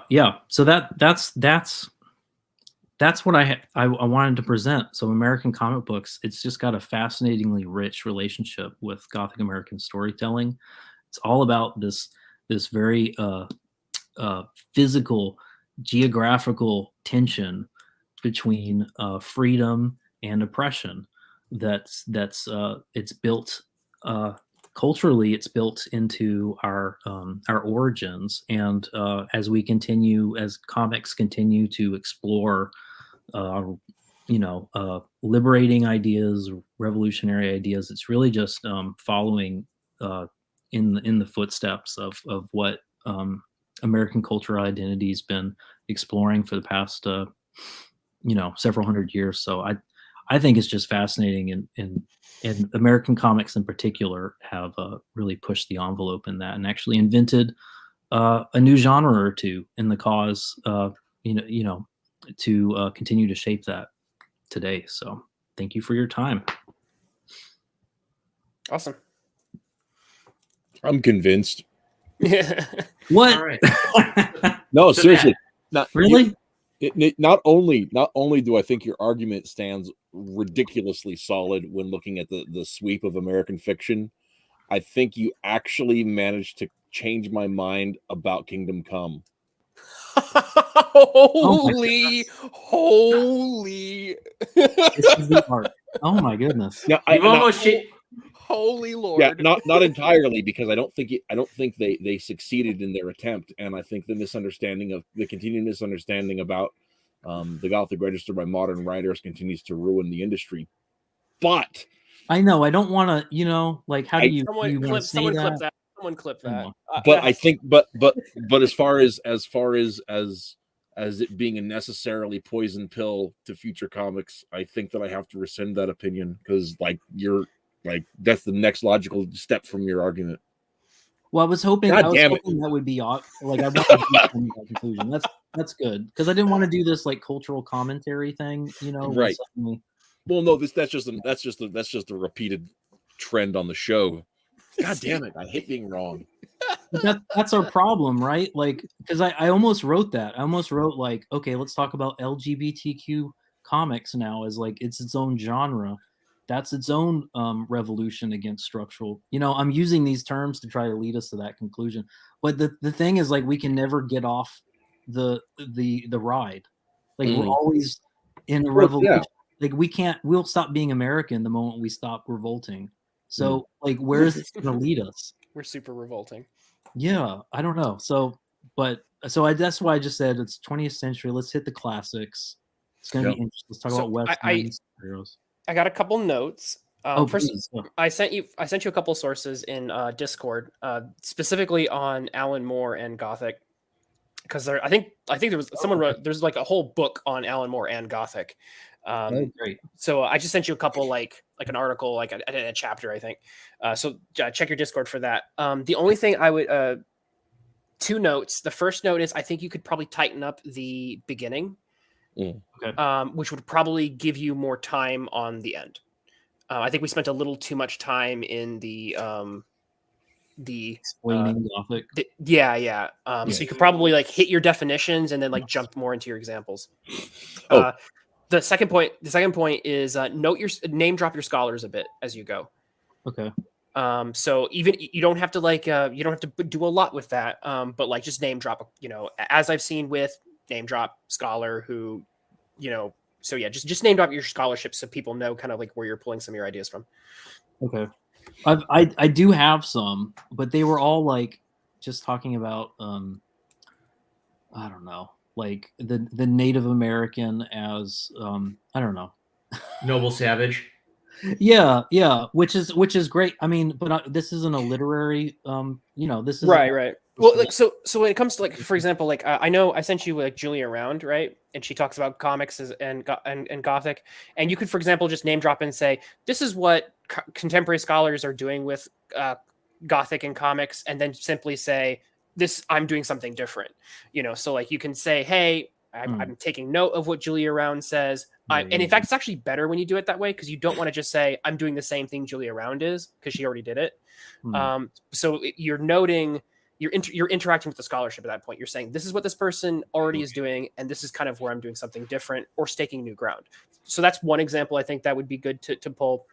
When you bring up at the very end Alan Moore and Gothic specifically, since there is scholarship that specifically targets that, it would be cool to just interact. Yeah, and you don't have to do a lot. You can literally just be like, oh, as so and so says, and then just like briefly note, move on. You do not have to spend a lot of time there, but it is good to be able to kind of like drop those names and have them represented.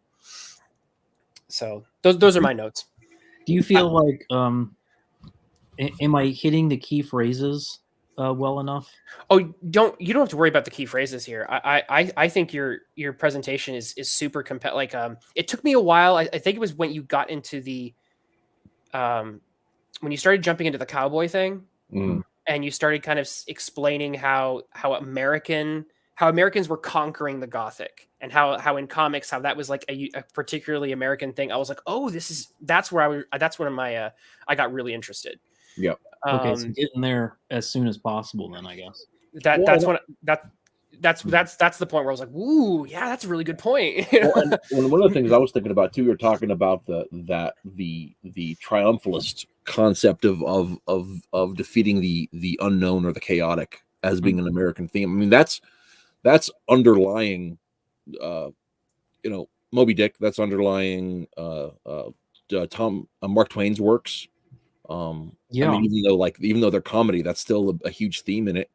Especially one in thing, Connecticut Yankee. Jeez, Louise. That's actually I couldn't even finish Connecticut Yankee. That's the best example, because it's literally. No, I agree. Well, I mean, because it's literally the American triumphing over the Gothic and shooting it with a gun. Well, absolutely. I mean, I think like, no other culture is going to do that, like, that I know of. Yeah. But the another aspect that the one quibble that I had with it is you're saying that talking about the Cowboys being so distant in the past, and need I remind you, my grandfather was killed over a land dispute in 1978. The Wild West. You got to remember, Reese still lives in the Wild West. Yeah. So. I mean, but north of me about 10 miles is. Okay. No. You can ride into Sioux County and never ride out again. That's fine. I like that you mentioned there was an urban separation. If comics is a urban, New York cultural phenomenon, they are, even if there's literally cowboys out in the West, they're geographically isolated from the New York comic scene. Yes. And I'll make that clearer too, because I wanted it to be like Western is the American.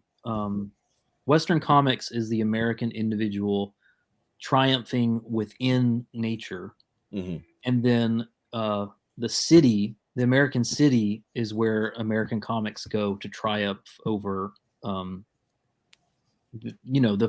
structural evils, the individual over the structure. I think those ideas are really cool. Yeah, I like those a lot. Yeah. Mrs. H says their great uncle did time for running moonshine. That's awesome. So, also from the chat, chat, I'm glad I didn't have 10 minutes, because that would have been. You can't say anything in 10 minutes. Right? Yeah. No. You're good there. Like I said, I think you could trim here, whatever. And it may behoove some of us to like do another run with family in the room, like do another practice round, put our loved ones through this. But all right, let me queue up time here. Can someone like double check my time too? Because I might lose track. 1:43:45.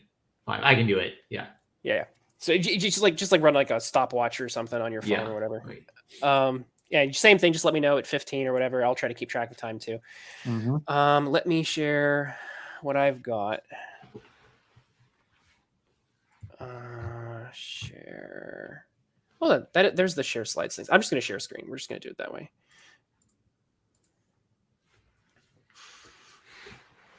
Yeah, that seems to work. All right. Alrighty. Oh goodness, I'm super nervous. Alrighty, let's get started. 1, 2, 3, What go. other kind is there, Twitless? Yeah, I know. 1, 2, 3, go. All right. Thank you for coming to my presentation, and I'm going to talk about The League of Extraordinary Gentlemen by Alan Moore, which is a very well-known work. League of Extraordinary Gentlemen by Alan Moore and Kevin O'Neill, the artist, is a popular graphic comic series of neo-Victorian fiction presented in the guise of a superhero team adventure. So it's kind of, Gothic and superheroes kind of being mashed up, just like Alan Moore loves to mash things up. Published from the turn of the century, so early 2000s, to just about now, very, very recently, 2019.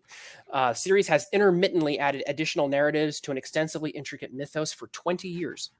What's fascinating about the League of Extraordinary Gentlemen is the fact that many people are probably familiar with some of the earlier works, but he's been publishing ancillary pieces for quite a while. League is often seen as a parody of popular conceptions of the socially conservative Victorian period and Victorian literature by fixing on issues of like femininity, empire, and the construction of monstrousness that have been, and to a certain extent, still are being interrogated in literary criticism, according to Alison Halsall. James Chapman is congruent with this view, stating that Moore and artist Kevin O'Neill examined the ideologies of the source texts even to the point of deconstructing them. League can be understood as a critique of late Victorian imperial hubris. So there's definitely, anyone who's read League of Extraordinary Gentlemen or is familiar with Moore are probably familiar with how deconstructive he can be towards what he's focusing on. This puts the character of Mr. Hyde in a very interesting light. So League of Extraordinary Gentlemen, like I said, kind of a Gothic superhero team, has a pastiche of several Victorian well-known characters involved, like Alan Quatermain, Captain Nemo, Dr. Jekyll and Mr. Hyde, the Invisible Man, and Mina Harker from Dracula. And the character of Dr. Jekyll, Mr. Hyde in League presents a very interesting problem.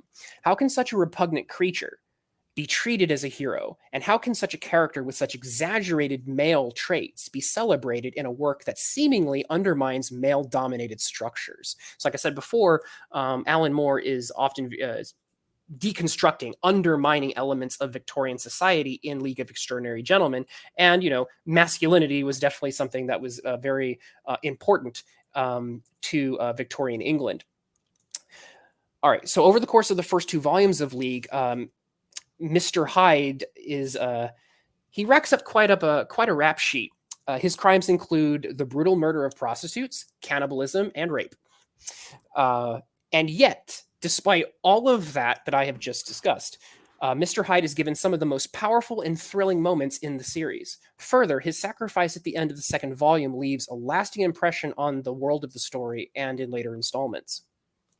When it comes to the character of Edward Hyde in League, current scholarship tends to focus on the ambiguous morality of the character, but still kind of leaning into his positive traits. For example, Monica Germana writes that Hyde continues to impersonate an ambiguous set of morals. Responsible for Griffin's murder and torture, he is also willing to sacrifice his life for the gentleman's sake, ending up looking rather noble. When all I really want is to slaughter something else, as he puts it to Mina, whose kiss he requests as a death wish. While an accurate summary of Hyde's actions, Germana's account emphasizes Hyde's heroism. Further context reveals Hyde as having a greater propensity for evil.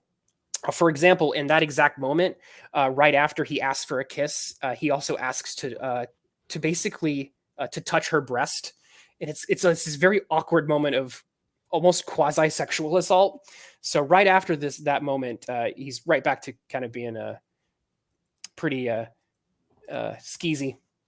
Erica McChrystal's work on Hyde as a hero is particularly pertinent to this study. Her view is framed in the notion that in Stevenson's original work, strange case of Dr. Jekyll and Mr. Hyde, Hyde was quite irredeemable. His barbaric tendencies mark him as more than a degenerate man or a criminal. He's an inhuman monster. However, in modern depictions, including League of Extraordinary Gentlemen, a turn has been made in depictions of this dualistic monster. The monster is deemed necessary, and he is rewarded by subsuming or even consuming, because Hyde eats people, the qualities that he typically lacks that permit acceptance on some level into society.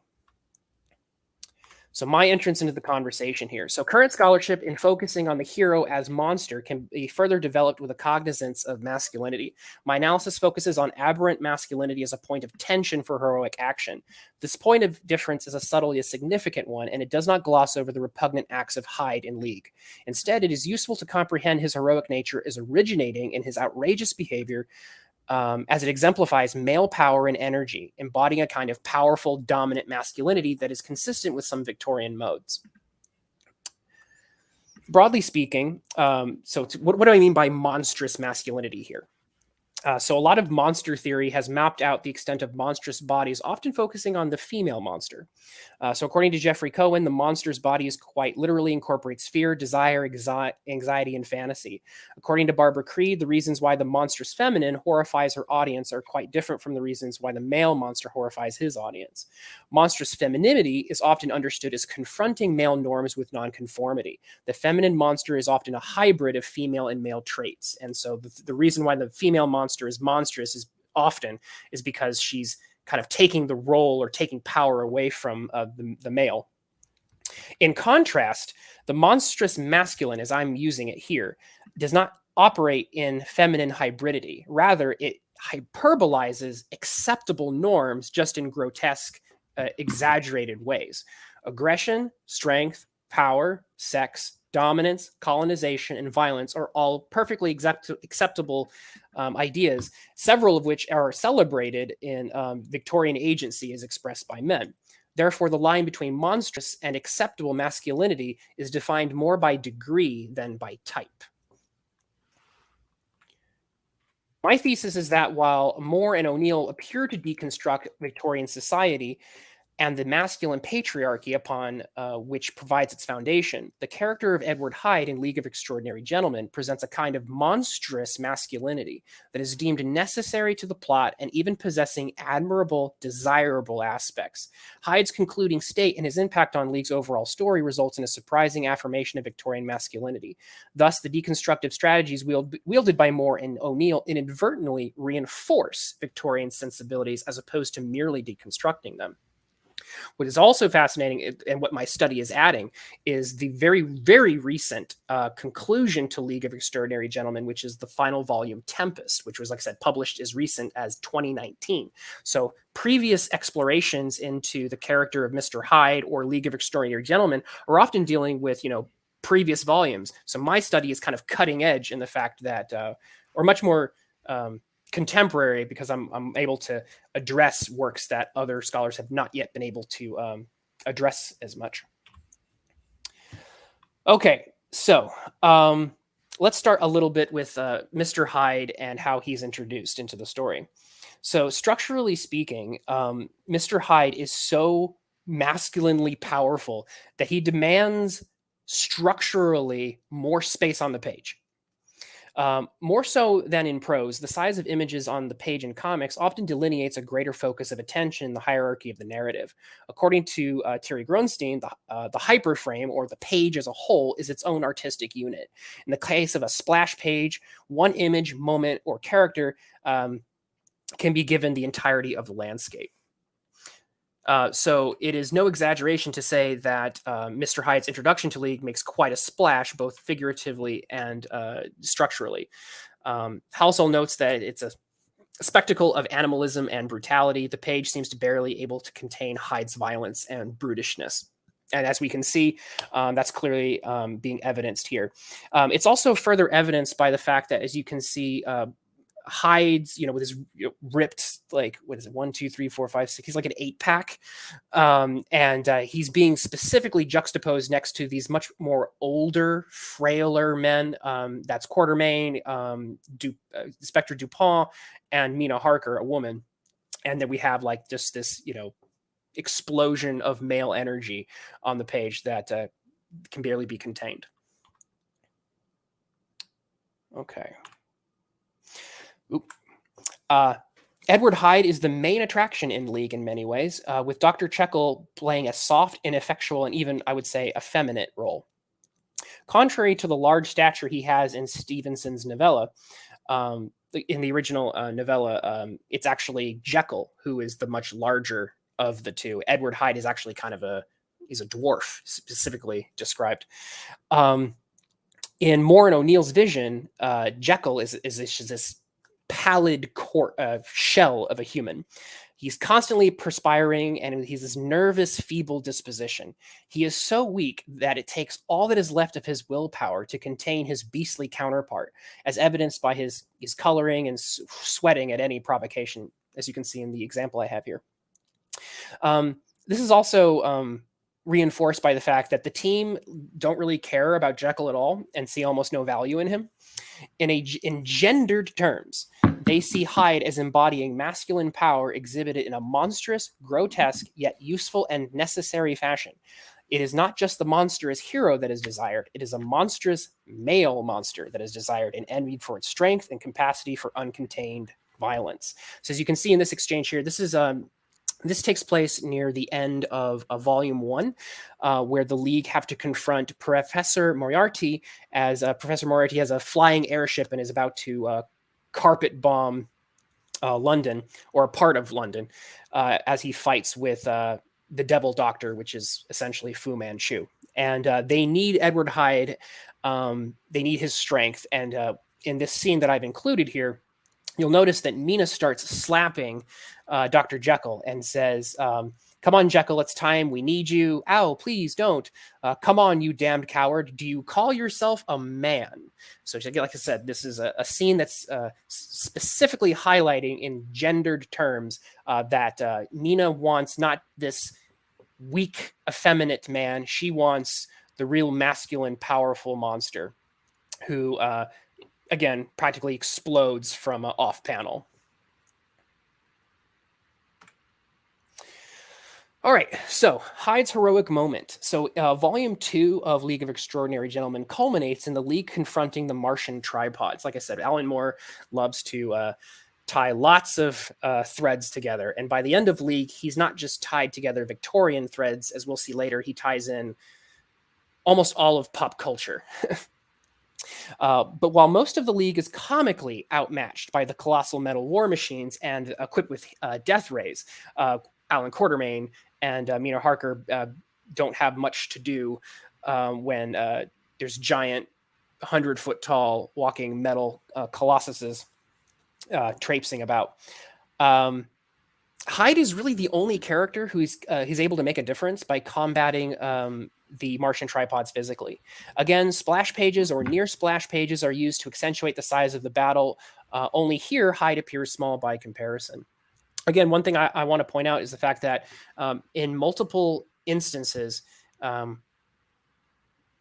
Edward Hyde gets to be center stage, and he gets to occupy lots of landscape, or he is the subject of lots of landscape, whether it's splash pages or big splash panels. Mina Harker, by contrast, is arguably the main protagonist of the entire League of Extraordinary Gentlemen series, and she does not often get the same type of attention that Edward Hyde gets, especially when they're in proximity to each other. So I think it bears special note that Alan Moore and O'Neill are giving and highlighting, giving a lot of attention to this monstrously masculine character. Hyde is so strong that he survives being blasted with the Martian heat ray, though he is a charred remnant of his former self. Somehow, this charred anatomy is even more masculine than before. Stripped of his Victorian gentleman's attire and even his flesh, he appears as a being of pure muscle, tested in a crucible of flame. And here's a Hyde as he rips a tripod apart. And I think this is a reference to Independence Day, just from the British point of view. The sort of like, it was a welcome to Earth as he's about to in Independence Day, I think Will Smith like punches the alien. In this version, because it's Alan Moore, Hyde rips the alien out and eats him because he's a cannibal. So just taking that monstrous masculine aspect and just dialing it up to 11. But it doesn't stop there. One of the most compelling arguments for Hyde as the acceptable and celebrated form of monstrous masculinity comes into stark relief when you compare him to other monsters that are presented in League of Extraordinary Gentlemen. Specifically, Hyde's expressions of violence can be interpreted as an exercise of Victorian Empire defending London from foreign invaders, the Devil Doctor and Chinese immigrants in Volume 1, and the even more foreign alien colonizers from Mars in Volume 2. 15 minutes. Thank you. The Martians in particular present an alien, unknowable monster, contrasted with which Hyde is preferred as the knowable and male monster. The physical presentation of the aliens in the comic reinforces this idea. Called mollusks in the comic, they're depicted as fleshy, disgusting blobs with tentacles, ever so the aberrant, even feminine discharges described by Creed in her discussion of feminine monstrosity. It would initially appear, again, if we compare Hyde to other monsters, other monstrous characters in League, that, for example, Hyde and the Invisible Man are kind of brothers in monstrosity. They both share some similarities. They both commit some pretty grisly murders and sexual assaults. But despite their similarities, the narrative still portrays Edward as being the monster who is more noble and worthy of respect. The reason for this appraisal further demonstrates how Moore and O'Neill utilize a particular form of masculinity in the comics. The Invisible Man's power stems from intrigue and disguise. He's hidden. Therefore, his exercises of power do not express the strength and honesty of an overtly muscular man. This is seen in a particular moment where Mina and Quartermain act very disgusted that the Invisible Man would walk up behind someone and slit his throat. They're just really appalled by it. Meanwhile, Hyde racks up this, crazy high body count, but he's just really brutally honest about it. And that's a big difference between Hyde and the Invisible Man. The Invisible Man is doing everything through secrecy, subterfuge, and not being as honest about being as monstrous. Meanwhile, Mr. Hyde just flat out talks to Mina and tells her how monstrous he is. And she kind of appreciates him for it. Griffin is horrified, actually, himself when he witnesses Hyde's muscular killing power, basically stuttering in front of him. Furthermore, when we get to Black Dossier, the character of James Bond, it's not quite said James Bond, but it's James Bond. He's Jimmy. And he's related to a character who's named Bond. So Jimmy Bond is another interesting study, who's very similar to the Invisible Man in the fact that he uses subterfuge and he lies a lot. He's very dishonest and he's just as monstrous. He kills. A list of sexual assaults. The opening of him in his introduction in Black Dossier is him trying to assault Mina Harker. But Hyde still looms large, as we can see the statue of Edward Hyde defending London from the Martians. And so we again see this comparison between monstrous masculinity and a aberrant masculinity that is, not seen as being having admirable traits. So similar to Griffin, Bond hides his true nature, but he fails all the time. Whenever he tries to fight, he just constantly loses. And when he eventually is killed by Emma Knight, and it's specifically highlighted about how he's just kind of a wuss. The final League story, published in 1919, sees the return of Hyde in the comics' finals moments as the clone of the original. And this is the thing that I think is very interesting because of recent events. So Hyde is still just as violent, but with the proper channel for it, he is spared from being marred by his previous sins. In response to him asking if he is like his progenitor, Mina responds, very accept, you're very much like him, but you're a little more controlled than Edward. God, I have missed you, Mina exclaims, in response to his return. This is the final panel of League of Extraordinary Gentlemen. It is Mina Harker in the arms of the monstrous Mr. Hyde. So my conclusion is that although League is a narrative consistent with deconstructionist elements towards its Victorian subjects, the portrayal of character arc of Edward Hyde is a fascinating and eye-opening exception to that critical mode. Thus, Hyde can be seen as consistent with some traditional constructions of masculinity seen in the likes of Thomas Carlyle and Charles Kingsley. As Rosen writes, bestiality in Kingsley's formulation is primarily sexual, and one can abandon oneself to that bestiality. So we're definitely channeling some Victorian ideas there. Hyde's knowledge of his own bestial nature and his genuine character is also consistent with heroism from a Carlylean standpoint, because Hyde cannot or does not hide himself. His monstrous masculine power is heroic, while the male power hidden by Griffin and Bond is excoriated. This project adds to the conversation because it allows for Moore and O'Neill's work to be seen as operating in both deconstructive and reinforcing of Victorian modes, specifically regarding male characters. 20 minutes. Thank you for listening to my presentation. Thank you for listening to my TED Talk. Holy cow, you got that down to like the second. Yeah. Yeah.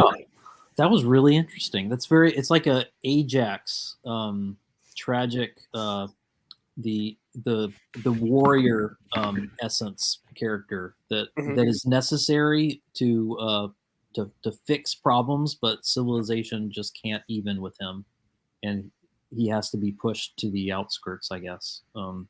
Be rewarded for his capability, I suppose, but he's necessary to it all the same. Yep, that's what makes the ending so. That's what made I wrote this entire paper because of that final panel I showed, because he's interesting, but the fact that Alan Moore liked him so much to be like. Because you're right, because he is necessary, but because he can't fit with society, he has to die. And that's how Volume 2 ends. But Alan Moore liked him so much that he was like, "No, I'm going to bring him back, but it's a clone, so it's not the same one." So he gets away with it. It's him having his cake and eating it too, and I think it highlights how much of these principles is going on. It's funny because like the Victorian ideal of masculinity isn't it's not a primal ideal. It's a restrained ideal, I guess, right? Like, well, it depends. That's why I mentioned Carlyle and Kingsley, because during the Victorian period there were several types of masculinity that were batted around. One of them was the Oxford movement. One of them was basically a very reserved, it was accused of being effeminate. And it was basically be peaceful, don't be super, masculine. And then Charles Kingsley comes along with Westward Ho and says, nah, it's all about your, those male fluids you got in you, bro. Oh, that's right. Yeah. Or like the H. Rider Haggard type heroic adventurism. Well, Kingsley was one of the main proponents of muscular Christianity. That was him. That was Kingsley. Yeah, exactly. So when you have him and you have people like Thomas Carlyle who believe in like not just masculinity, but almost a energy and fluid. Like they believed in a volcano. You're taming the volcano. And so it's not just that you're being restrained. It's the fact that you're restraining something that's almost unrestrainable. And that's a particular style of masculinity. But then you have stuff, like I said, with the Oxford movement that was much more passive. And then there's even stuff like, like dandyism, where masculinity is like, almost being dressed up like a Barbie doll.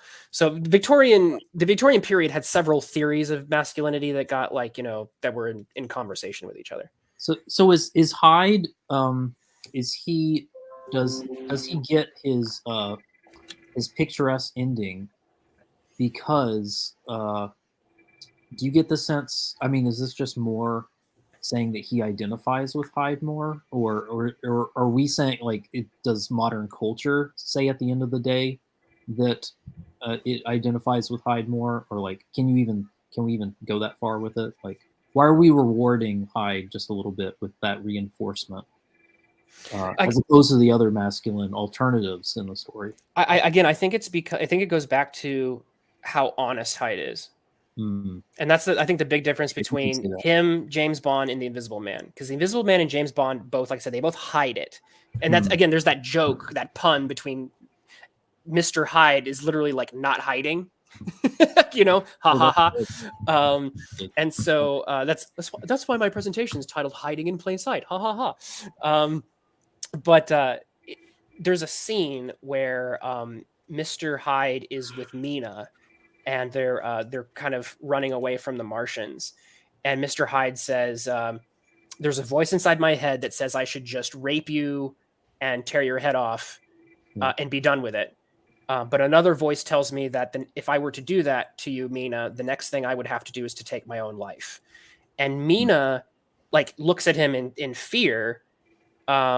But she's also like, she appreciates the fact that he is honest about being a monster, and that he is a necessary monster who is just restraining himself enough to not be killing her, but then they can throw him like a bomb at the real enemies. And so there's an authenticity there, I guess, that we're rewarding, which is very valuable in our culture today. And I guess we're seeing that in Hyde. Yes, and Wow. I think that's what Moore appreciates, and so I think Moore understands, and that's why he kills him. You know, like, you know, he's a cannibal rapist. I don't think he can be like, oh yeah, he's gonna join Victorian society. It's gonna be great. No. But then, like I said, he brings back a clone that is not guilty of those exact crimes. And then so I think he likes what that character embodies. It's just obviously that version of him had to die. Yeah, it sounds a lot like Moore from what he says about his personal life too. Where it's like, well, at least I'm honest. You were basically right at time. I was kind of interested in what is Moore saying about Bond in contrast to Hyde, because I got enough to pick up that, whoa, Moore is just like kicking Ian Fleming. Oh my gosh, he does. Oh yeah. In the Black Dossier, like there is like it's Ian constant. Comes out with no respect. Why does he hate Fleming? Well, Fleming's a shit novelist for one. James Bond represents the type of masculinity I think that Alan Moore cannot stand, which is, I think, a masculinity that is just as sexually abusive and just as, in Moore's mind, just as sexually abusive, just as toxic, but pretends to be eloquent, pretends to be refined. There may be a class thing going on there, because I think Alan Moore is not like, when you listen to his accent, he sounds like he's like, I don't know enough about. He's from North England, but he grew up poor.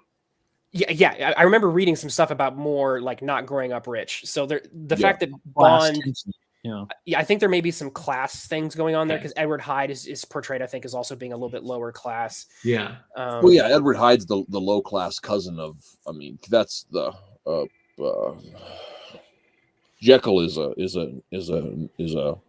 Well, Jekyll is high class, but Hyde is not. Right. Yeah, they even give him a Cockney accent, I think, in the movie. Well, I think Steven, if I remember right, Stevenson actually writes it in dialect. Oh, does he? I think so. I don't. I just read that. Yeah, it's been a long time since I read it too, so I might be remembering wrong. I don't think he writes it in dialect. Maybe I'm wrong. But there is definitely a separation between Hyde and Jekyll in terms of where they lived. Jekyll lived on a much nicer street, and Hyde lived in, I forget exactly where it was, but it's basically the bad part of town. Or he had an apartment there. But to answer Marm's question a little bit more, there's Bond, and what he embodies is Moore has no tolerance for it. Moore would rather have, because he puts Hugo Drummond in Black Dossier, and he makes Drummond a like, I think he has Drummond say the N-word. Like he had, and Drummond is very much, I think, a stand-in for Hyde in that story. They're both drawn very similarly. They both have a lot of physical. They have very similarities. The Black Dossier is hard to read, though, man. No, I'm not. I haven't finished it. It's crazy.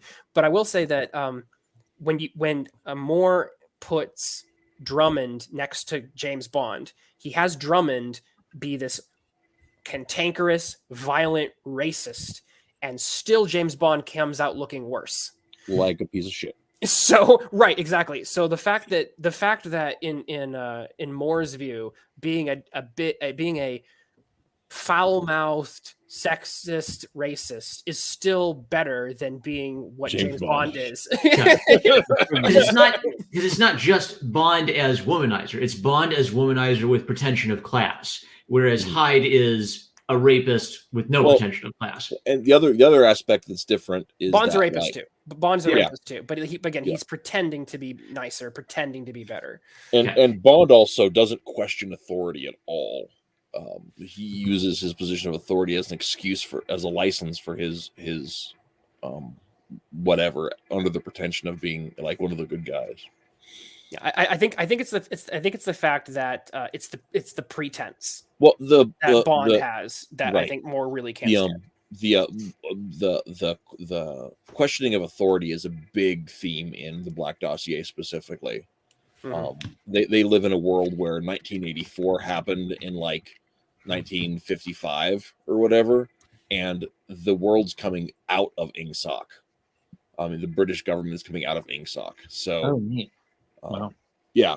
So there's a lot of subtext in the Black Dossier about blindly questioning obeying authority. That does become a plot point later on because they undermine James Bond's victory over Dr. No with that. They're like, oh, it was just made up by the Americans.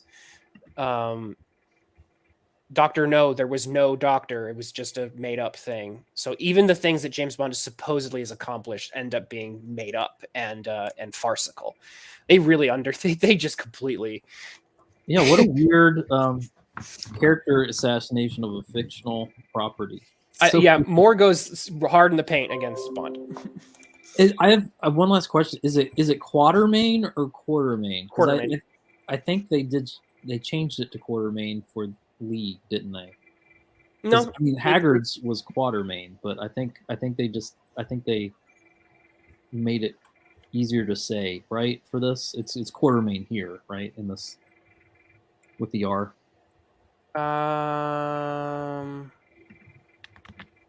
To anglicize it a bit more.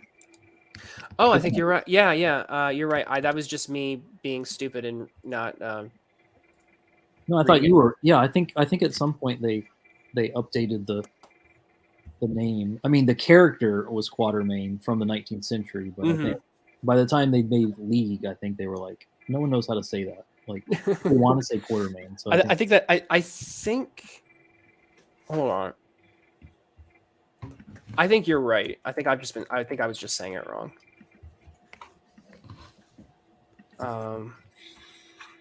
Thank you for pointing that out. That actually, that would be an embarrassing thing for me to say that in front of 1,000 people, or the 10 people who will be 1,000 people. the 10 people who will be in our session. You know what? I'm thinking it's the movies that said Quatermain. I don't. Yeah, I remember the movie having Quatermain. Yeah, so they dumbed it down for the movies, but not. I don't think the comic. Must have been what I was. I'll blame it on that. That's what I was going off. Yeah, I mean it's a canon variant, obviously. You know, it's not wrong to say.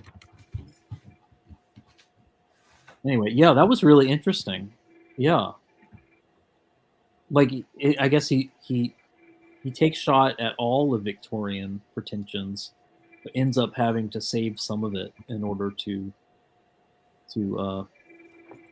protect what he sees, what Moore sees as redeemable, I guess. Well, in fairness, that's the same thing that ended up happening in Watchmen too. Yeah. I think it's so interesting. Like you've got Dr. Manhattan who becomes like the white whale. Like he's just over and above, judging and purifying. Or you can either turn into that, or you can turn into Rorschach and just want to see the world cleansed through fire, and both of them are deeply tragic. But And yet he does find he's got human elements he pulls out. Obviously, very, very empathetic characters, both.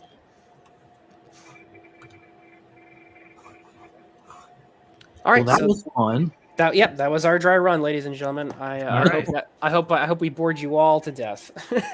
But this is academia.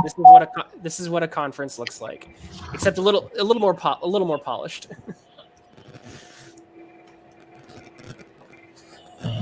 Great.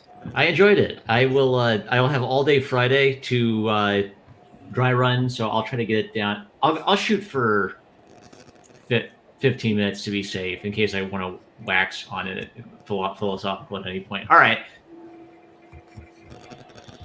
Yeah. And Matt Reese has to write his essay. Yeah, exactly. Yeah, Matt Reese is doing the thing that I accused him of earlier, which was doing his homework on the bus. Yeah, pretty much. Oh, I'm glad. Thanks, Taylor, for saying that this was interesting. Oh, cool. Yeah, I think everyone had some really interesting points. Yeah. I think we all brought some excellent stuff to the table. This is gonna be. I'm super looking forward to this. This is gonna be fantastic. Yeah, I can't even think anymore. I gotta call it. All right. Yep.